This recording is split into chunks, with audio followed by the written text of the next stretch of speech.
আমি যে টপিকটা নিয়ে আজকে আলোচনা করব সেটা হচ্ছে prophetic mindset through the lens of সিরা or through the lens of সুন্না। নববী মনস্তত্ত্ব সিরাতের আয়নায় রাসূল সাল্লাল্লাহু আলাইহি ওয়াসাল্লাম ওনার মাইন্ডসেট কেমন ছিল। মাইন্ডসেট শব্দটার সাথে আমরা মোটামুটি পরিচিত না, সবাইকে বলেন। আমি কিন্তু মাঝে মাঝে জিজ্ঞেস করব যদি আপনারা অনুমতি দেন, আর প্রশ্ন করার পরে যদি আপনারা উত্তর দেন তাহলে আমি বুঝবো যে খুব বুঝতেছেন আপনারা আমার আলোচনা, ধরতে পারতেছেন পয়েন্টগুলো। মাইন্ডসেট শব্দটার সাথে আমরা পরিচিত কিনা সবাই? মাইন্ডসেট মানে কি? মনস্তত্ত্ব, তাই তো? মনস্তত্ত্ব, মানুষের মেন্টাল অ্যাটিটিউড, সে যেভাবে ভাবে, যেভাবে চিন্তা করে, একটা মানুষ তার চারপাশের জগৎটাকে যেভাবে দেখে, যেভাবে ভাবে, যেভাবে চিন্তা করে এবং যেভাবে সে সিদ্ধান্ত নেয়, এটাকে বলে তার mindset, the way of thinking. তো রাসূলুল্লাহ সাল্লাল্লাহু আলাইহি ওয়াসাল্লামের মাইন্ডসেট কেমন ছিল, তিনি বিভিন্ন সিচুয়েশনে কীভাবে ওই সিচুয়েশনটাকে ডিল করতেন, ওনার অ্যাপ্রোচ কেমন ছিল, কোন পরিস্থিতিতে কিভাবে রিয়্যাক্ট করতেন, কিভাবে রেসপন্স করতেন, কিভাবে থিঙ্ক করতেন, কিভাবে ডিসিশন মেকিং করতেন, এই টোটাল বিষয়টাকে আজকে আমরা prophetic mindset through the lens of সিরাতে কভার করবার চেষ্টা করবো ইনশাআল্লাহ। একটু ভারী টপিক, তারপরে খুব সহজ করে উপস্থাপন প্রেজেন্টেশন করতে পারলে এটা বোঝা যাবে ইনশাআল্লাহ বিইذনিল্লাহ। তাহলে আমি প্রায়ই রাসূল সাল্লাল্লাহু আলাইহি ওয়াসাল্লামের মাইন্ডসেট বোঝানোর জন্য সিরাতে ঢুকে যাব, মানে রাসূল সাল্লাল্লাহু আলাইহি ওয়াসাল্লামের আসিরা আল আতেরা আল মুবারাকা, ওনার বায়োগ্রাফিতে প্রবেশ করব এবং সেখান থেকে রেফারেন্সগুলো শেয়ার করব আপনাদের সাথে, এবং সুন্নাহ থেকে রেফারেন্স শেয়ার করব, যাতে করে আমাদের কাছে ক্লিয়ার হয় যে ওনার মাইন্ডসেটটা কেমন, দৃষ্টিভঙ্গি কেমন। আমরা অনেকে বলি না যে দৃষ্টিভঙ্গি বদলান তো জীবন বদলে যাবে, এটা বলি না আমরা? তার মানে এটা খুব গুরুত্বপূর্ণ, মাইন্ডসেট খুব গুরুত্বপূর্ণ। আজকের এই শেষ অধিবেশনে আমরা প্রফিটিক মাইন্ডসেট নিয়ে কথা বলবো ইনশাআল্লাহ। আমি আমার রিসার্চে 12টা মাইন্ডসেট খুঁজে পেয়েছি, based on my personal research. আরও কিছু মাইন্ডসেট থাকতে পারে, কিন্তু মেইনলি ঘুরে ফিরে এই 12টার মধ্যেই সীমাবদ্ধ রাসূল সাল্লাল্লাহু আলাইহি ওয়াসাল্লামের মাইন্ডসেট। সেই 12টা মাইন্ডসেট কী কী, আমি পয়েন্টগুলো উল্লেখ করে আমি মূল আলোচনাতে প্রবেশ করছি। প্রথম হচ্ছে গড সেন্ট্রিক মাইন্ডসেট, 2 নম্বরে ভিশন ওরিয়েন্টেড, 3 নম্বরে উইজডম ড্রিভেন, 4 নম্বরে রিফর্ম সেন্ট্রিক, 5 নম্বরে ওপেন মাইন্ডেড, 6 নম্বর অন্টারপ্রনাল, 7 নম্বর কনসিডারেট, 8 নম্বর ট্রান্সপারেন্ট, 9 নম্বর এপ্রিসিয়েটিভ, 10 নম্বর হচ্ছে ফ্লেক্সিবল, 11 নম্বর অপটিমিস্টিক, 12 নম্বর হচ্ছে রেজিলিয়েন্ট। এই 10টা mindset based on my research, আমার ক্ষুদ্র গবেষণায় আমি খুঁজে পেয়েছি যে রাসূল সাল্লাল্লাহু আলাইহি ওয়াসাল্লাম এই ধরনের মানসিকতার অধিকারী ছিলেন, এই অ্যাপ্রোচের অধিকারী ছিলেন। তো এই 12টা পয়েন্টে যদি 5 মিনিট করেও কথা বলি তাহলে 5-12 প্রায় 60 মিনিট, 1 ঘন্টা। তো আপনাদের কি ধৈর্য কুলাবে 1 ঘন্টা সময় ব্যয় করা? আল্লাহু আকবার, মাশাআল্লাহ, তাবারাকাল্লাহ। তো আমরা শুরু করি, দেখি কতটুকু আপনারা এনজয় করেন। প্রথম যেই মাইন্ডসেটটা নিয়ে আমরা আলোচনা করব সেটা হচ্ছে গড সেন্ট্রিক মাইন্ডসেট বা আল্লাহ সেন্ট্রিক মাইন্ডসেট। অর্থাৎ রাসূল সাল্লাল্লাহু আলাইহি ওয়াসাল্লাম যে কোনো কাজে তিনি আল্লাহ তাআলাকে ফিল করতেন, আল্লাহ তাআলাকে তিনি অনুভব করতেন, ফিল করতেন। সব কিছু ছিল আল্লাহ তাআলা কেন্দ্রিক, যাই তিনি করতেন না কেন একজন মহান সত্তার সন্তুষ্টির জন্যই তিনি সেটা করতেন। তিনি কে? আওয়াজ করে বলুন, তিনি কে? আল্লাহ সুবহানাহু ওয়া তাআলা। তার সন্তুষ্টির জন্যই তিনি সব কিছু করতেন এবং সবসময় তিনি এটা ফিল করতেন যে আমার আসল ভরসা স্থল হচ্ছে আল্লাহ তাআলা। আসল ভরসা স্থল কে? আল্লাহ তাআলা। এবং আল্লাহকেই তিনি ওনার নিজের অভিভাবক হিসেবে সবসময় চিন্তা করতেন। এবং তার দয়ার পরশেই যে আমরা বেঁচে আছি, তিনি যে আমাকে আগলে রেখেছেন, সার্বক্ষণিক এটাকে মনের মধ্যে ধারণ করা, সবসময় এই চিন্তাটা ভেতরে লালন করা, এটাকেই বলে গড সেন্ট্রিক মাইন্ডসেট বা আল্লাহ সেন্ট্রিক মাইন্ডসেট। এই মাইন্ডসেটের অধিকারী যদি আপনি হতে পারেন, আপনি একটা ডিভাইন পাওয়ার শিল্ডের ভেতরে থাকবেন, একটা ডিভাইন প্রোটেকশনে থাকবেন। চারিদিকে তুফান, ঝঞ্ঝা, ঝড়, অনেক কিছু, কোনো কিছুই আপনাকে স্পর্শ করবে না, কারণ আপনার গড সেন্ট্রিক মাইন্ডসেট আছে। একটা মহাশক্তিধর সত্তার সাথে আপনার সংযোগায়ন আছে, কানেক্টিভিটি আছে। সো প্রথম মাইন্ডসেটটা হচ্ছে গড সেন্ট্রিক মাইন্ডসেট। রাসূল সাল্লাল্লাহু আলাইহি ওয়াসাল্লাম সবসময় সব কিছু আল্লাহ তাআলা সন্তুষ্টির জন্য করতেন এবং তিনি ভাবতেন আমার কেউ না থাক, আল্লাহ আছে। যার কেউ নাই তার কে থাকে? বলুন তো সবাই, যার কেউ নাই তার কে আছে? আল্লাহ আছে। এটাই হচ্ছে গড সেন্ট্রিক মাইন্ডসেট। আসুন আমরা সিরাতের ভেতরে ঢুকে যায়। যেহেতু আমরা বলেছি থ্রু দ্য লেন্স অফ সিরাতের পরতে পরতে, সুন্নার পরতে পরতে আমরা দেখব যে তিনি গড সেন্ট্রিক মাইন্ডসেটের অধিকারী ছিলেন কিনা। আল্লাহর হাবিব সাল্লাল্লাহু আলাইহি ওয়াসাল্লাম একবার একটা যুদ্ধ থেকে ফেরার পথে মরুভূমির মাঝখানে সেনাবাহিনীকে থামিয়ে বিশ্রামের ঘোষণা দিলেন যে তোমরা একটু বিশ্রাম নাও।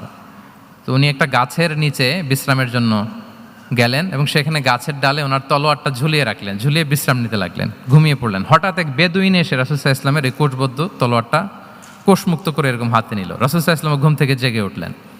এবার বেদুইন বলতে আরম্ভ করলো, মাইয়ামনাউকা মিন্নি, এই মুহাম্মদ তোমাকে এবার কে বাঁচাবে বলো, এই তো আমার হাতে তলোয়ার, কে বাঁচাবে? সাথে সাথেই আল্লাহর হাবিব সাল্লাল্লাহু আলাইহি ওয়াসাল্লাম উনি উত্তরে বললেন আল্লাহ। উত্তরে কি বললেন? কোনো চিন্তা ভাবনা নাই যে ওরে আঘাত করা যায় কিনা পাল্টা, বা কোনোভাবে ওর কনফিডেন্স ডাউন করা যায় কিনা, এদিক সেদিক কারো সাপোর্ট চাওয়া যায় কিনা, কোনো দিকে না তাকিয়ে কি বললেন? আওয়াজ করে বলুন সবাই, কি বললেন? আল্লাহ। তাহলে এই যে this is the powerful example of god centric mindset. সবসময় তিনি আল্লাহ কেন্দ্রিক ছিলেন। সবসময় কি ছিলেন? আল্লাহ কেন্দ্রিক ছিলেন। এটাকে বলে গড সেন্ট্রিক মাইন্ডসেট। যে কোনো পরিস্থিতিতে তিনি আল্লাহ যে আমার সাথে আছেন এটা কল্পনা করতেন। এবং সুনানে আবু দাউদের একটি বর্ণনা এসেছে, রাসূল সাল্লাল্লাহু আলাইহি ওয়াসাল্লাম কানা নবী সাল্লাল্লাহু আলাইহি ওয়াসাল্লাম ইযা হাযাবাহু আমরুন সাল্লা, তাকে যখন কোনো জিনিস বিচলিত করত তিনি জায়নামাজের মুসল্লায় দাঁড়িয়ে যেতেন, সালাতের জন্য দাঁড়িয়ে যেতেন। বিপদে পড়লেই আল্লাহর কাছে সেটা সঁপে দিতেন, শেয়ার করতেন। আমরা বর্তমানে কোনো বিপদে পড়লেই কি করি? আগে কোথায় শেয়ার করি? ফেসবুকে। বলেন, আমার জীবনে কোনো দুর্ঘটনা কিছু হইলেই আমরা কোথায় শেয়ার করি? করেন আপনারা? ফেসবুকে শেয়ার করেন? আসলে করা উচিত কার সাথে? হ্যাঁ, আমার স্ত্রীর সাথে শেয়ার করার আগেও শেয়ার করব কার সাথে? আমার বন্ধুর সাথে শেয়ার করার আগেও শেয়ার করব কার সাথে? আল্লাহর সাথে। আমরা যদি হিজরতের ঘটনাটাকে একটু অ্যানালাইজ করি তাহলে দেখব যে গারে সাউরে যখন আল্লাহ রাসূল সাল্লাল্লাহু আলাইহি ওয়াসাল্লাম এবং আবু বকর রাদিয়াল্লাহু তাআলা আনহু ওনারা আশ্রয় নিয়েছিলেন রাত্রিবেলায়, কুরাইশরা যখন খুঁজতেছিল, আবু বকর রাদিয়াল্লাহু তাআলা আনহু বলেন যে কুরাইশদের পা দেখা যাচ্ছে, ওরা যে হেঁটে যাচ্ছে, একটু উকি মারলেই আমাদেরকে দেখা যায়। তিনি অত্যন্ত ভীত সন্ত্রস্ত, তটস্থ, নিজের জন্য নয়, রাসূল সাল্লাল্লাহু আলাইহি ওয়াসাল্লামের সেফটির জন্য। রাসূল সাল্লাল্লাহু আলাইহি ওয়াসাল্লাম আবু বকর রাদিয়াল্লাহু তাআলা আনহুকে বলেন যে আবু বকর চিন্তা করো না, লা তাহজান ইন্নাল্লাহা মা'ানা, আবু বকর চিন্তা করো না, আল্লাহ আমাদের সাথে আছেন। সুবহানাল্লাহ। আমাদের সাথে কে আছেন? আল্লাহ আমাদের সাথে আছেন। এটা হচ্ছে গড সেন্ট্রিক মাইন্ডসেটের উদাহরণ। আপনার মনকে বুঝাতে হবে যে আল্লাহ আমার সাথে আছে। মনকে তুমি বুঝিয়ে বলো আল্লাহ আছে আমার সাথে। এই বাক্যটা মুখস্থ করা যাবে? মনকে তুমি বুঝিয়ে বলো আল্লাহ আছেন আমার সাথে। আপনার পুরো জীবনের সব কাজের সাথে যদি এই বাক্যটাকে মিলিয়ে ফেলতে পারেন দেখবেন যে কোনো কিছুই আপনার ক্ষতি করতে পারতেছে না। এটাকে বলে গড সেন্ট্রিক মাইন্ডসেট। আল্লাহ আমার সাথে আছেন, কেউ নাই কিন্তু আল্লাহ তাআলা আমার সাথে আছেন। এবং গড সেন্ট্রিক মাইন্ডসেটের সবচেয়ে বড় সুবিধা হচ্ছে আপনার মনে কখনো হতাশা কাজ করবে না, হতাশা বাঁধবে না, কারণ আপনার সাথে এক মহাশক্তিধরের কানেক্টিভিটি আছে। তিনি কে বলুন তো আওয়াজ করে? তিনি আল্লাহ। হতাশা আসবে না। এই যে আমাদের জাতীয় জীবনের এখন সবচাইতে বড় বড় সমস্যাগুলোর যদি আমরা লিস্ট করি, একটা বড় সমস্যা হচ্ছে ডিপ্রেশন, তাই না? আমরা ডিপ্রেশনে ভুগি না? আপনাদের ডিপ্রেশন হয় কখনো? আচ্ছা, ডিপ্রেশন কাকে বলে আগে বলে। ডিপ্রেশন হচ্ছে আপনার আর আপনার রবের মাঝে যে দূরত্ব, এটার নাম ডিপ্রেশন। আই রিপিট, আমার আর আমার রবের মাঝে যে গ্যাপ, আমাদের সম্পর্কের যে দূরত্ব, এটার নাম কি? ডিপ্রেশন। আপনি যত আল্লাহর সাথে সম্পর্ক জোরদার করতে পারবেন, ডিপ্রেশন আপনার থেকে দৌড়ে পালাবে। এজন্য আমাদের বিশ্বাসীদের জীবনে কোনো ডিপ্রেশন নাই। আছে? আমাদের ডিকশনারিতে কোনো ডিপ্রেশন আছে বলেন তো? আমাদের সাথে আল্লাহর সম্পর্ক কেমন বলেন? মজবুত? আলহামদুলিল্লাহ পড়ুন সবাই। তাহলে ডিপ্রেশন হচ্ছে আপনার আর আপনার রবের মাঝে যে দূরত্ব, এই দূরত্ব দূর করে দেন, ডিপ্রেশন আপনিই পালাবে। আচ্ছা, আমরা আরও কিছু সিরা থেকে ইনসিডেন্ট নিয়ে দেখি যে গড সেন্ট্রিক মাইন্ডসেটটা কেমন। দ্বিতীয় হিজরিতে যে বদরের যুদ্ধ হলো, সে বদরের যুদ্ধে ইবনে মাসউদ রাদিয়াল্লাহু তাআলা আনহু তিনি বর্ণনা করেন যে আল্লাহ রাসূল সাল্লাল্লাহু আলাইহি ওয়াসাল্লাম আগামীকাল যুদ্ধ, এর আগের দিন রাতে তিনি হাত তুলে এরকম দোয়া করতেছিলেন। আমরা তো এইভাবে দোয়া করি। আল্লাহর হাবিব সাল্লাল্লাহু আলাইহি ওয়াসাল্লাম তিনি দোয়া করতে করতে ইমোশনালি হাত এরকম উঁচু করে হাত্তা ইয়রা বায়াদু ইবতাইহি, বগলে শুভ্রতা দেখা যাচ্ছিল। উনি দোয়া করতেছিলেন, আল্লাহুম্মা আনজিজলি মা ওয়া'আতানি, আল্লাহুম্মা আতিনি মা ওয়া'আতানি, আল্লাহ তুমি যে বিজয় দিবে বলে প্রতিশ্রুতি করেছিল, ওই বিজয় আমাদেরকে দাও, ওই ভিক্টরি আমাদেরকে দাও, দোয়া করছিলেন। সাইয়েদনা আলী রাদিয়াল্লাহু তাআলা আনহু উনি বর্ণনা করছেন যে বদরের যুদ্ধের আগের রাতে আমরা সবাই ঘুমোচ্ছিলাম, কিন্তু রাসূল সাল্লাল্লাহু আলাইহি ওয়াসাল্লামকে দেখলাম যে না, উনি হাত তুলে শুধু আল্লাহর কাছে কান্না করছেন, দোয়া করছেন। আবু বকর রাদিয়াল্লাহু তাআলা আনহু উনি বলেন যে আমি যে দেখলাম যে তিনি ফজর পর্যন্ত দোয়া চালিয়েই যাচ্ছিলেন, দোয়া চালিয়েই যাচ্ছিলেন, দোয়া কন্টিনিউ করছিলেন তিনি। এবং দোয়া করতে করতে রাসূল সাল্লাল্লাহু আলাইহি ওয়াসাল্লাম এতটাই ইমোশনাল হয়ে গেলেন যে ওনার গায়ের চাদরটা নিচে পড়ে গেল। আবু বকর রাদিয়াল্লাহু তাআলা আনহু যে বলেন, ইয়া নবী আল্লাহ কাফাকা মুনাশাদাতুকা রাব্বাক ফাইন্নাহু সায়ুনজিজু লাকা মা ওয়া'দাক, হে নবী যথেষ্ট, এনাফ ইজ এনাফ, অনেক হয়েছে নবী, আন্না আর কাঁদতে হবে না, আপনার রব আপনাকে ভিক্টরি বা বিজয় দান করবে ইনশাআল্লাহ। তাহলে দেখেন, যুদ্ধের আগের রাতে সেনাপ্রধান কি করে, এই কৌশল ওই কৌশল, কোন দিক দিয়ে অ্যাটাক করা যাবে, ওয়ার স্ট্র্যাটেজি ঠিক করে, তার সাথে যারা আছে তাদের সাথে পরামর্শ করে। কিন্তু রাসূল সাল্লাল্লাহু আলাইহি ওয়াসাল্লাম সব কিছু সেট করে দিয়ে কার সাথে কানেক্টিভিটি করেছেন বলুন তো? আল্লাহর সাথে। This is called God centric mindset, Allah centric mindset. আমার হৃদয়টা সবসময় কার সাথে জুড়ে থাকবে? আল্লাহর সাথে, কারণ উনি ছাড়া আমার কোনো ঠিকানাই নাই। এই যে একটা নাশিদ বাংলাদেশে আমি শুনেছিলাম, তুমি ছাড়া প্রভু আমি, শুনেছেন আপনারা? ঠিকানাবিহীন। এটাও মনে রাখতে হবে। মনকে তুমি বুঝিয়ে বলো আল্লাহ আছে আমার সাথে, এটাও যেমনি আমরা মনে রাখবো, এই বাক্যটা মনে রাখতে হবে যে প্রভু তুমি ছাড়া আমি, হ্যাঁ বলতে চান না কেন? তুমি ছাড়া আমি ঠিকানাবিহীন, উনি ছাড়া আমার কোনো ঠিকানাই নাই। তাহলে এই মেন্টালিটি যদি আমরা ধারণ করতে পারি, এটাকে বলে গড সেন্ট্রিক মাইন্ডসেট। তাহলে রাসূলুল্লাহ সাল্লাল্লাহু আলাইহি ওয়া আলিহি ওয়াসাল্লামের যে 12টা মাইন্ডসেটের কথা আমরা বলেছি, তার প্রথমটা হচ্ছে গড সেন্ট্রিক। প্রথমটা কি? সবাই বলুন আওয়াজ করে, প্রথমটা কি? মাশাআল্লাহ। আমি শেষে আবার জিজ্ঞেস করব যে কারা কারা বলতে পারেন দেখি। তাহলে একটা কভার করলাম। আল্লাহ তাআলা আমাদেরকে গড সেন্ট্রিক মাইন্ডসেট দান করুক। আমরা যে কোনো পরিস্থিতিতে যেভাবেই থাকি না কেন, আমরা বিপদে আপদে সবসময় ভরসা রাখবো কার উপর? এটাই হচ্ছে গড সেন্ট্রিক বা আল্লাহ সেন্ট্রিক মাইন্ডসেট। আচ্ছা, 2 নাম্বার মাইন্ডসেট হচ্ছে vision oriented mindset. Vision oriented mindset মানে হচ্ছে যার মধ্যে দূরদর্শিতা আছে, ফার সাইটেডনেস আছে, who can anticipate the future, যে ভবিষ্যৎ আগাম অনুমান করে ফেলতে পারে, সামনের পরিস্থিতিকে আগাম অনুমান করতে পারার যে যোগ্যতা বা দীর্ঘমেয়াদী চিন্তা করতে পারার যে ক্যাপাসিটি, এটাকে বলে ভিশন ওরিয়েন্টেড মাইন্ডসেট। এটা আল্লাহ রাসূল সাল্লাল্লাহু আলাইহি ওয়া আলিহি ওয়াসাল্লামকে আল্লাহ তাআলা দান করেছেন। উনি ভবিষ্যৎকে আগাম বুঝতে পারতেন, আগাম অনুমান করতে পারতেন, এবং সে অনুযায়ী তিনি স্ট্র্যাটেজি, প্ল্যান, পরিকল্পনা এটা তিনি সাজাতে পারতেন। এটাকে বলে ভিশন ওরিয়েন্টেড মাইন্ডসেট। এবার আসুন আমরা সিরাতের কিছু ইনসিডেন্টকে সামনে নিয়ে আসি যে তিনি কীরকম ভিশন ওরিয়েন্টেড মাইন্ডসেটের অধিকারী ছিলেন। আমরা সবাই হুদাইবিয়ার ঘটনা জানি না? কত হিজরিতে ঘটেছিল বলুন তো সবাই? হ্যাঁ, কত? 6 হিজরিতে। লাকাদ সাদাকাল্লাহু রাসূলাহুর রুইয়া বিল হক লাতাদখুলুন্নাল মাসজিদাল হারামা ইনশাআল্লাহু আমিনিন। রাসূল সাল্লাল্লাহু আলাইহি ওয়াসাল্লাম 6 হিজরিতে মদিনায় স্বপ্নে দেখলেন যে তিনি উমরা করতে যাচ্ছেন। তো নবীদের স্বপ্ন এটা কেবল স্বপ্ন নয়, এটা আল্লাহর পক্ষ থেকে ওয়াহি, রেভেলেশন, ওয়াহি। তো সেই হিসেবে তিনি 1400 সাহাবা নিয়ে উমরা করতে চলে গেলেন মক্কায়, কিন্তু মক্কাবাসী ঢুকতে দিল না, থামিয়ে দেয়া হলো। তো তখন একটা চুক্তি হয়েছিল, ভাইজান mobile should be in pocket. এই যে আপনি বলেছিলাম যে অডিয়েন্সে আমরা কেউ ভিডিও ধারণ করব না ইনশাআল্লাহ, আপনারা কথা দিয়েছিলেন আমরা 1-to-1 brain to brain connection করব, ভিডিও করবেন না প্লিজ।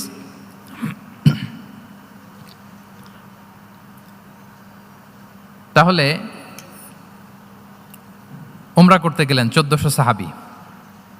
1400 সাহাবী যখন উমরা করতে গেলেন, উমরা করতে দেয়া হলো না। তখন একটা চুক্তি করা হলো।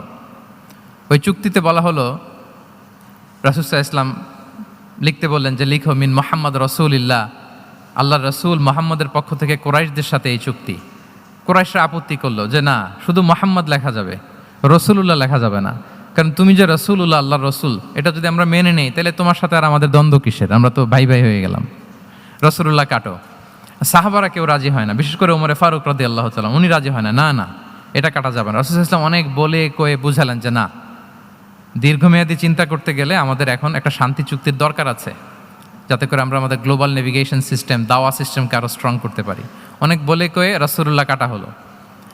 এরপর তারা বলে চুক্তিতে লিখো যে এই বছর উমরা করতে দেয়া হবে না, এই বছর ফিরে যাবেন আপনারা সবাই। এটাও সাহাবারা রাজি হয় না, আল্লাহ রাসূল সাল্লাল্লাহু আলাইহি ওয়াসাল্লাম রাজি হলেন। আবার আরেকটা ক্লোজে লেখা হলো যে আগামী বছর আসলেও 3 দিনের বেশি থাকা যাবে না, সেটাও রাজি হয়ে গেল। রাসূল সাল্লাল্লাহু আলাইহি ওয়াসাল্লাম, সাহাবারা রাজি হচ্ছেন না। এরপর মক্কা থেকে কোনো লোক মদিনায় গেলে মদিনাবাসী তাকে রাখতে পারবে না, ফেরত দিতে হবে। কিন্তু মদিনা থেকে কোনো লোক মক্কায় আসলে মক্কাবাসী তাকে ফেরত দিতে বাধ্য থাকবে না। দেখেন, একটার পর একটা মুসলমানদের বিরুদ্ধে সব ক্লোজ যাচ্ছে। কোনো সাহাবীরাই রাজি হচ্ছেন না, কিন্তু আল্লাহ রাসূল সাল্লাল্লাহু আলাইহি ওয়া আলিহি ওয়াসাল্লাম তিনি বললেন যে না, লিখো লিখো। উমর ফারুক রাদিয়াল্লাহু তাআলা আনহু এতটাই রাগান্বিত হলেন, তিনি প্রশ্ন করলেন, ইয়া রাসূলুল্লাহ, আলাইসা আনতা নাবিয়্যুন হক? আপনি এই যে কম্প্রোমাইজের পর কম্প্রোমাইজ করে যাচ্ছেন, আপনি কি সত্য নবী নন, সত্য রাসূল নন? আলাসনা আলা দীনিন হক, আমরা কি সত্যের উপর প্রতিষ্ঠিত নই? আলাইসাল কুরআনু কিতাবুন হক, তো সব যদি সত্য হয় আপনি কেন এগুলো মানছেন? রাসূল সাল্লাল্লাহু আলাইহি ওয়াসাল্লাম বললেন যে ওমর, তুমি বাদ সেদো না, মেনে নাও। মেনে নিলেন, এবং এই মেনে নেওয়াটাকেই আল্লাহ ভিক্টরি বলে ঘোষণা দিলেন, বিজয় বলে। আল্লাহু আকবার। ইন্না ফাতাহনা লাকা ফাতহাম মুবিনা। এবং হুদাইবিয়ার এই সন্ধি থেকেই বেসিকলি মক্কা বিজয় ওইদিকে ত্বরান্বিত হয়েছে গতি প্রবাহটা। কারণ রাসূল সাল্লাল্লাহু আলাইহি ওয়াসাল্লাম অনেক দূর দেখেছেন, সাহাবারাই সামনের কিছু বিষয়ে তারা খেয়াল করছেন, কিন্তু রাসূলুল্লাহ সাল্লাল্লাহু আলাইহি ওয়া আলিহি ওয়াসাল্লাম তিনি অনেক দূর দেখতে পাচ্ছেন। আচ্ছা বলেন, 3 তলার উপর থেকে একজন একটা ভিউ দেখতে পায়, আর 30 তলা উপর থেকে আরেকজন একটা কন্ডোমিনিয়ামের উপর থেকে একটা পানোরামিক ভিউ দেখতে পায়। দুইজনের ভিউ দেখা কি একরকম হয়? বলেন, একরকম হবে? কখনোই হবে না। তাহলে 30 তলার উপর থেকে যিনি দেখবে, তিনি একটা পানোরামিক ভিউ দেখবে। দ্য টোটাল সিনারিও তার কাছে ক্রিস্টাল ক্লিয়ার হবে, যেটা সাহাবা রিদওয়ানুল্লাহি তাআলা আলাইহিম আজমাইন ওনাদের কাছে ক্লিয়ার ছিল না। এবং ঠিকই এই যে এটাতে বেশি দিন স্থায়ীও হয়নি, 6ষ্ঠ হিজরি থেকে 8ম হিজরি, মাত্র 3 বছরের ব্যবধানে রাসূল সাল্লাল্লাহু আলাইহি ওয়াসাল্লাম যত রিজিওনাল সুপার পাওয়ার ছিল, ওয়ার্ল্ড সুপার পাওয়ার ছিল, পার্সিয়ান এম্পায়ার, তারপর Roman empire, Byzantine empire, Egyptian empire, সব এম্পায়ারদের কাছে চিঠি পাঠিয়েছেন, সালামুন আলা মান ইত্তাবা আল হুদা আসলিম তাসলাম। এবং ইসলামের এক্সপান্ড হয়েছে, ওনার গ্লোবাল নেভিগেশন সিস্টেম উনি চালু করেছেন। এর কারণ কি? উনি ছিলেন ভিশন ওরিয়েন্টেড মাইন্ডসেটের অধিকারী, দূরদর্শী, অনেক দূর দেখতে পেতেন, অনেক দূর তিনি দেখতে পেতেন, দীর্ঘমেয়াদী তিনি পরিকল্পনা করতে পারতেন। এটা হচ্ছে ভিশন ওরিয়েন্টেড মাইন্ডসেট যারা হয় তাদের ক্যারেক্টারিস্টিক্স বা ফিচার। আরও একটা উদাহরণ দেই, আপনারা কি বলতে পারেন যে আবিসিনিয়াতে নবুয়তি কত সালে সাহাবারা হিজরতে গিয়েছিল? বলতে পারবেন কেউ? হ্যাঁ, নবুয়তি কত সালে? 5ম সালে। হ্যাঁ, নবুয়তি 5ম বছর ওনারা আবিসিনিয়াতে, বর্তমানে যেটা ইথিওপিয়া বা ইরিত্রিয়া, সেখানে সাহাবারা হিজরতে গিয়েছিলেন। এবং আবিসিনিয়াতে এই যে হিজরতে গেল, তারা সবাই মিলে ফিরে এসেছিল মদিনায় কবে? এটা কি কেউ জানেন? যদি কেউ জানেন হাত তুলে আওয়াজ করে একটু বলতে হবে, একটু ইন্টারেক্টিভ সেশন হোক দেখি। আবিসিনিয়ায় যারা হিজরতে গিয়েছিলেন সব শেষে দল বল সহ সবাই পার্মানেন্টলি মদিনায় শিফট করেছেন কবে? জি, আল্লাহু আকবার, মাশাআল্লাহ মাশাআল্লাহ। বসুন। খায়বার বিজয়ের দিন এসেছিলেন। আবিসিনিয়াতে যারা হিজরতে গিয়েছিলেন তারা মদিনায় ব্যাগ এন্ড ব্যাগেজ সব কিছু নিয়ে খায়বার বিজয়ের সময়, মানে 7ম হিজরিতে এসেছিলেন। তো রাসূল সাল্লাল্লাহু আলাইহি ওয়াসাল্লাম যখন মক্কা থেকে মদিনায় হিজরত করলেন, সব সাহাবারা মদিনায় চলে আসছেন। মদিনায় এখন একটা ইসলামিক সোসাইটি, ইসলামিক স্টেট। বদরের যুদ্ধে মুসলমানদের বিজয়, খন্দকে বিজয়, খন্দক তো 5মে। তারপরে ওনারা কেন আসে না বলেন তো? আসেনি। 7ম হিজরিতে এসেছেন, জাফর রাদিয়াল্লাহু তাআলা আনহুর নেতৃত্বে, সাইয়েদনা আলী রাদিয়াল্লাহু তাআলা আনহুর আপন ভাই, বড় ভাই, ওনার নেতৃত্বে যখন 7ম হিজরিতে প্রায় ওখানে যাওয়ার 15 বছর পর যখন তারা সবাই ফিরলেন, রাসূল সাল্লাল্লাহু আলাইহি ওয়াসাল্লাম এত খুশি হলেন, তিনি বললেন, মা আদরি বি আইয়িহিমা আনা আফরাহ বি ফাতহি খাইবার আও বি কুদুমি জাফর। আমি কোনটাতে বেশি খুশি আজকে আমি জানি না, খায়বার বিজয়ে বেশি খুশি না আমার ভাই জাফরকে পেয়ে বেশি খুশি। আল্লাহু আকবার, এত খুশি হয়েছিলেন। তো এখন এমনি তো মনে প্রশ্ন জাগে যে রাসূল সাল্লাল্লাহু আলাইহি ওয়াসাল্লাম যখন মদিনায় চলে আসলেন, কোরআনের আয়াতগুলো নাজিল হয়, সালাত ফরজ হলো, জাকাত আসলো, সব হলো, একটার পর একটা হচ্ছে, ইসলামিক স্টেট, তো ওনারাই কেন আবিসিনিয়াতে পড়ে আছেন? প্রশ্ন জাগে না? ওই সময় একটা ক্রাইসিস মোমেন্ট ছিল, তখন ওনারা গিয়েছিল আবিসিনিয়াতে। কিন্তু আসে না কেন? ওনারা এসেছেন 7ম হিজরিতে। এর কারণ আবিসিনিয়ায় কিছু মুসলিমদেরকে রেখে দেওয়া, এটা রাসূলুল্লাহ সাল্লাল্লাহু আলাইহি ওয়াসাল্লামের প্ল্যান বি ছিল। কি ছিল? Plan B. রাসূল সাল্লাল্লাহু আলাইহি ওয়াসাল্লাম অপেক্ষা করছিলেন যে মদিনাকে প্রথমে ইন্টারনাল যত থ্রেট আছে এগুলো থেকে মুক্ত করতে হবে, এরপরে মদিনাকে যত এক্সটার্নাল থ্রেট আছে এগুলো থেকে মুক্ত করতে হবে। সব যখন মুক্ত করে উনি দেখলেন যে না, মদিনা সেফ জোন, এখন আর আলাদা একটা বেইজ, একটা এক্সট্রা সেফ জোন বা এডিশনাল বেইজ আমার কোথাও দরকার নাই। তখনই তিনি লোক পাঠালেন যে যাও, জাফরের নেতৃত্বে আবিসিনিয়ায় যারা হিজরত করেছে তারা সবাই মদিনায় চলে আসো। সুবহানাল্লাহ বিহামদি।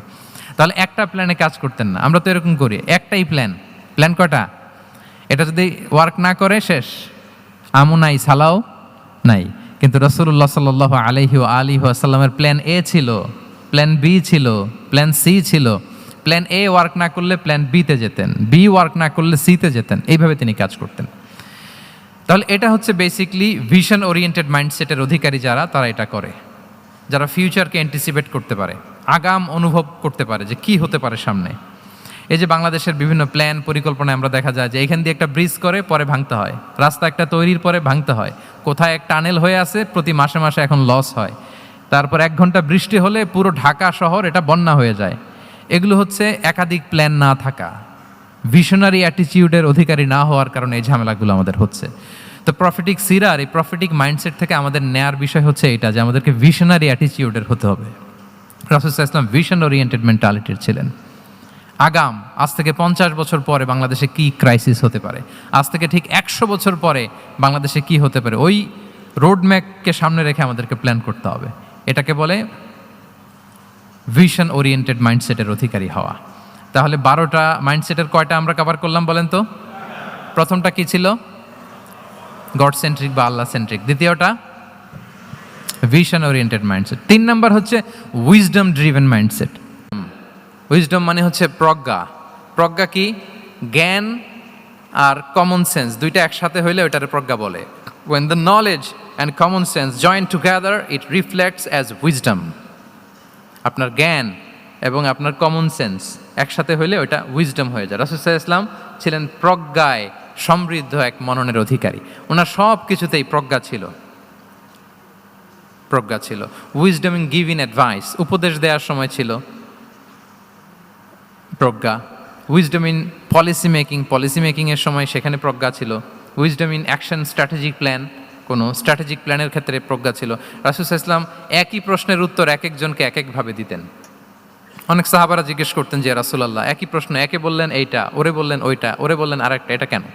তো রাসূল সাল্লাল্লাহু আলাইহি ওয়াসাল্লাম বললেন যে আমি জানি ওর কিসে ঘাটতি, আমি জানি ওর কি প্রয়োজন, আমি জানি ওকে কোন নাসিহাটা দিলে কাজ করবে, ফলে এক একজনকে আমি এক একভাবে ক্লারিফাই করেছি। আল্লাহু আকবার। This is called wisdom. আচ্ছা, উইজডম, রাসূল সাল্লাল্লাহু আলাইহি ওয়াসাল্লাম যে উইজডম ড্রিভেন মাইন্ডসেটের অধিকারী ছিলেন, এটার কয়েকটা এক্সাম্পল আমরা সিরাত থেকে দেখি। মক্কায় বিজয় হয়েছে কত হিজরিতে? কত? অষ্টম হিজরিতে যখন মক্কা বিজয় হলো, তখন রাসূল সাল্লাল্লাহু আলাইহি ওয়াসাল্লাম আম্মাজান আয়েশার সাথে গল্প করছিলেন আর বলছিলেন, আয়েশা, লাউলা হাদাসাতু আহদি কওমিকা বিল কুফরি লা নাকাতুল কাবাতা ওয়া লা জাআলতুহা আলা আসাসি ইব্রাহিম। আয়েশা, তোমার এই মক্কাবাসী, তোমার এলাকার লোকজন যদি একটা কেওস সৃষ্টি না করতো, তাহলে কাবার যে আসল শেপ, আমি ওই আসল শেপে এটাকে ফেরত নিতাম। কিন্তু নিতে গেলে এখন একটা ঝামেলা বাঁধবে, এজন্য নিব না। ব্যাপারটা হচ্ছে আমরা এখন যে কাবাটাকে দেখি এটা হচ্ছে স্কয়ার আকৃতির। স্কয়ার মানে কি? বর্গাকৃতি, তাই তো? বর্তমান কাবা কোন আকৃতির বলেন তো? একটা বড় কিউবের সাইজ না? দূর থেকে দেখলে মনে হয় একটা বড় কিউবের সাইজ, কিউবের আকৃতি মানে স্কয়ার, চতুর্ভুজ। কিন্তু সাইয়েদানা ইব্রাহিম আলাইহিস সালাম যে কাবা নির্মাণ করেছিলেন এটা কিন্তু এরকম কিউব ছিল না, ওটা ছিল রেক্ট্যাঙ্গেল। রেক্ট্যাঙ্গেল ছিল, মানে আয়তাকৃতির ছিল, এরকম লম্বা। এই যে এই টেবিলটা যেরকম, টেবিলের যে শেপ এরকম ছিল, এরকম লম্বা কাবাঘর ছিল আয়তাকৃতির। কিন্তু এখন এটা কমে স্কয়ার আকৃতির হয়ে গেছে। এর কারণটা কি? কাবা একবার ওখানে অগ্নিকাণ্ড ঘটার কারণে ধ্বংস হয়েছিল, ফলে কাবাকে আবার রিনোভেশন করা লেগেছিল, পুনর্নির্মাণ। তো কুরাইশরা সিদ্ধান্ত নিয়েছিল কাবা পুনর্নির্মাণে আমরা কোনো হারাম টাকা ইউজ করব না, যার কাছে যত হালাল টাকা আছে নিয়ে আসা হলো। কিন্তু হালাল টাকা যতটুকু জমা হয়েছে এটা দিয়ে পুরো কাবা নির্মাণ হয় না, অর্ধেক হয়, ফলে কাবা যে আয়তাকৃতির ছিল সেটা না হয়ে গেছে কি বলেন, বর্গাকৃতির, মানে স্কয়ার। ওই স্কয়ার কাবাই আজ পর্যন্ত রয়ে গেছে। কিন্তু ওই যে আয়তক্ষেত্রের যে শেপের মধ্যে যতটুকু জায়গা বাকি ছিল ওইখানে দেখবেন একটা ক্রিসেন্টের মতো আছে, হেজরে ইসমাইল, হাতিমে কাবা বলে। ওইটার ভিতরে নামাজ পড়া আর কাবার ভিতরে নামাজ পড়া একই হুকুম। ওইটার ভিতরে নামাজ পড়া আর কাবার ভিতরে নামাজ পড়া কি একই হুকুম। ফলে ওই হাতিমের ভেতরে ফরজ সালাত আদায় হয় না, নফল সুন্নাত পড়া যায়। এমনকি কাবার ভেতরেও ফরজ সালাত আদায় করলে আদায় হবে না, কারণ নামাজের ফরজের মধ্যে একটা ফরজ হচ্ছে ইলা জিহাতিল কাবা, টু দ্য ডাইরেকশন অফ কেবলা। আপনার কেবলা মুখী হইতে হবে না, আপনি তো কাবার ভিতরে ঢুকে গেছেন, এখন কাবা কোন দিকে, কাবা তো নাই, বের হইতে হবে, বের হয়ে কাবামুখী হলে সালাত হবে। I think you got the point.